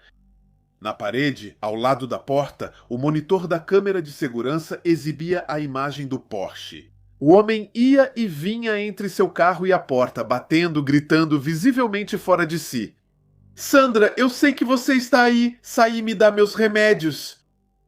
Fui até o meu quarto de infância, na frente da casa, enquanto continuava ao telefone com a polícia, para tentar vê-lo pela minha janela. Ele estava andando ao redor da casa como se estivesse procurando outra entrada. Felizmente, a cerca do jardim o impedia de acessar a parte de trás. E em um momento percebi algo estranho. Agora ele carregava uma bolsa que não estava com ele antes. 15 minutos depois, as luzes giratórias finalmente apareceram. 2 viaturas de polícia. Um policial conversou com um homem enquanto o outro ficou perto da caminhonete estacionada na nossa entrada. Papai abriu a porta para o policial e eu me juntei a eles para contar tudo o que tinha acontecido. Eles conversaram um pouco com o invasor e acabamos descobrindo a verdade. Sandra realmente existia, mas ela morava na casa ao lado. Ela era nossa nova vizinha, que tinha chegado há menos de um mês. E esse homem era o ex-marido dela. Eles estavam separados há apenas 6 meses, e ela ainda fazia pequenos favores para ele, como buscar seus remédios na farmácia. Só que naquela noite ele tinha perdido o controle. Ele tinha errado de casa, bateu primeiro na nossa porta, e quando ele foi para o lado, momento em que o vi desaparecer, na verdade ele tinha ido até a casa da Sandra para pegar seus remédios antes de voltar a bater na nossa porta, ainda gritando o nome dela. A bolsa que ele carregava continha seus comprimidos. Os policiais pegaram nossos depoimentos, conversaram bastante tempo com ele e acabaram deixando-o ir, com a condição de que ele prometesse não voltar. Ele aceitou. Nós ficamos lá, atordoados, tremendo, tentando entender o que tinha acabado de acontecer. Eu não sei em que estado mental ele realmente estava, mas uma coisa é certa: se meu irmão e eu não tivéssemos decidido vir um dia mais cedo, nossos pais teriam ficado sozinhos naquela noite. Não sei o que esse homem poderia ter feito com eles. Desde então, em toda véspera de Natal, eu lembro dessa cena e me recordo de uma coisa simples, mas essencial. Sempre verifique antes de abrir a porta, olhe pela câmera, ouça seu instinto, porque um simples gesto de prudência pode, às vezes, salvar uma vida. Meu nome é Jordan, e essa história aconteceu na manhã de Natal de 2012. Isso já faz cerca de 12 anos, então não me lembro de cada detalhe, mas vou tentar explicar o melhor que eu puder tudo o que aconteceu. Desde pequeno, eu cresci na casa da minha tia e do meu tio. Minha mãe era viciada em metanfetamina e meu pai passou vários anos na prisão por causa disso. Dá pra dizer que ele não tinha condições de criar uma criança. Mas foi a minha família que me acolheu. E graças a eles, pela primeira vez na minha vida, eu me senti seguro, amado e realmente feliz. Naquela manhã eu tinha 6 anos, e como todas as crianças dessa idade, eu estava super animado com a ideia de descobrir meus presentes. Debaixo da árvore de Natal havia dezenas deles embrulhados em papel colorido. Era como um sonho acordado. Corri para o quarto da minha tia e do meu tio gritando: "Acordem, o Papai Noel passou!" Cansados, eles sorriram e saíram da cama para me ver abrir meus presentes. Levamos quase 1 hora para desembrulhar tudo e depois guardar os papéis e fitas espalhados. E foi enquanto eu segurava um grande saco de lixo que algo chamou minha atenção. Pelo canto do olho, vi um movimento perto da escada. 2 pares de sapatos subindo os degraus. Aos 6 anos, meu primeiro pensamento foi: "É o Papai Noel!" Deixei cair a sacola e corri em direção às escadas. Eu olhava para cima com o coração batendo forte quando minha tia me perguntou: "O que você está fazendo, Jordan?" Eu respondi inocentemente para ela: "É o Papai Noel lá em cima", apontando com o dedo para o patamar. Ela riu, achando que eu estava fazendo palhaçada. Quando percebeu que eu falava sério, ela pegou minha mão e olhou para o topo da escada. E então ela viu. Na penumbra do corredor, atrás da porta do quarto de hóspedes, alguém estava escondido. Não dava para distinguir o rosto, nem mesmo dizer se era um homem ou uma mulher. Mas havia realmente alguém, imóvel, escondido na sombra. Minha tia gritou o mais alto que pôde e pediu para meu tio chamar a polícia. Eu comecei a chorar. Eu não entendia o que estava acontecendo. Segundo minha tia, a pessoa nem tentou fugir. Ela ficou lá, escondida atrás da porta, como se estivesse paralisada. Felizmente, a delegacia mais próxima ficava a poucos minutos dali e os policiais chegaram muito rápido. Mas quando eles subiram para o andar de cima, o cômodo estava vazio. O invasor disse: "Sumiu!" Ele havia sumido, sem que ninguém soubesse como. As portas ainda estavam trancadas e nós tínhamos um cachorro, um bom cão de guarda normalmente. Mas naquela noite ele não ouviu nada, absolutamente nada. Isso é o mais perturbador. Como alguém conseguiu entrar sem que ninguém percebesse? E principalmente sem que o cachorro reagisse. Minha tia e meu tio concluíram que a pessoa só podia ser alguém que a gente conhecia. Mas o pior é que, ao subirem para o andar de cima, eles logo perceberam que algumas coisas estavam faltando. Joias e objetos de valor, no valor de quase $5.000, tinham desaparecido do armário do quarto de hóspedes. Os policiais revistaram toda a casa, mas não encontraram nada. Nenhum sinal de arrombamento, nenhuma impressão digital utilizável, nada. O caso não teve continuidade. 2 semanas depois, meu tio voltou ao andar de cima para consertar um vazamento. E foi aí que ele descobriu algo absolutamente assustador. No armário, cravados na parede, havia várias facas de cozinha. E ao redor, embalagens de comida, restos. No chão, um saco de dormir velho. O dele? Alguém tinha vivido ali, na nossa casa, por dias, talvez semanas. E ele tinha comido nossa comida, usado nossas coisas, dormido bem acima das nossas cabeças. Isso finalmente explicava por que a comida sumia tão rápido. Minha tia e meu tio ainda acham que era alguém do nosso círculo. Eu acho que era mais um invasor, um sem-teto, que só procurava um lugar quente para sobreviver ao inverno. Mas não importa quem era, a ideia de que ele tenha vivido ali, na nossa casa, sem que a gente soubesse, ainda me arrepia até hoje. Nunca vou esquecer aquele Natal, aquele em que achei que tinha visto o Papai Noel, quando na verdade eu tinha visto um intruso saindo das sombras. Reconheço que tudo isso pode ter acontecido apenas na minha cabeça. A mente é uma coisa estranha, capaz de pregar peças bastante confusas. Quando eu era criança e sentia medo, meu pai sempre me dizia que na vida não era preciso ter medo de fantasmas. Era preciso temer os vivos, porque são eles que realmente podem te machucar. No final da minha adolescência, eu recebi uma pequena quantia de dinheiro após o suicídio do meu pai. Ele tinha me deixado uma herança. No momento da morte dele, ele e minha mãe possuíam um chalé no Oregon, perto do Monte Bachelor. Como minha mãe não podia mais pagar as prestações, o chalé foi colocado à venda. Ele estaria à venda em menos de um mês e finalizávamos a papelada com a imobiliária e o advogado. Durante esse período, o chalé não estava alugado, então estava completamente desocupado. Vi ali uma oportunidade para sair e espairecer. Larguei meu trabalho, peguei meu equipamento de snowboard, meu cachorro e fui para lá com o carro que meu pai tinha me deixado no testamento. Era o chalé da família, que meus pais alugavam quando não usavam. Com as chaves e o código do alarme, não vi necessidade de avisar a agência de administração que ficaria lá por um tempo. Os 2 primeiros dias foram normais, nada de estranho a relatar. Eu passava o dia brincando fora com meu cachorro. Ele se chamava Midnight e já faleceu. Praticando snowboard e minhas noites jogando PlayStation e ouvindo música. Bebia um pouco e fumava na varanda.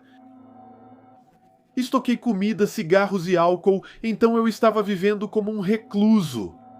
Fora algumas descidas nas pistas e noites de jogos e DVDs com o Midnight como companhia, eu estava relaxado e começando a realmente me desligar de tudo. O chalé tinha 2 andares. Embaixo havia a sala de estar, um quarto de hóspedes e uma pequena cozinha. No andar de cima havia mais 2 quartos, incluindo a suíte principal com varanda. Eu passava a maior parte do tempo na sala, cozinha ou quarto. Nunca tive motivo para abrir os outros cômodos e sempre deixava as portas fechadas. Cômodos escuros e abertos sempre me deixaram desconfortável. Enfim, o 3º dia chegou e eu seguia minha rotina habitual. Eu brincava com Midnight, jogava videogame, assistia a um filme. Nesse dia, eles anunciaram fortes quedas de neve, então eu não queria pegar o carro para descer até a estrada principal. Eu fiquei dentro de casa. Foi aí que as coisas começaram a ficar estranhas. Na nossa área, só havia mais 2 chalés próximos um do outro, talvez a um quarteirão de distância. Os demais estavam a mais de 1 quilômetro de distância. Ao redor havia uma floresta de pinheiros gigantesca. Esse detalhe vai se tornar importante. Desde que cheguei, notei que esses 2 chalés vizinhos estavam vazios. Por volta do meio-dia, enquanto eu estava lá fora com Midnight, vi o que pareciam ser pegadas na neve ao redor do chalé. Ainda estava nevando, então as pegadas pareciam recentes, provavelmente deixadas nos últimos 20 a 30 minutos. Achei que alguém poderia ter ocupado um dos chalés vizinhos sem eu notar. Talvez alguém como eu que não saía. Os rastros iam para a parte densa da floresta. Mal pensei nisso e voltei para casa. Quando anoiteceu, fui dormir.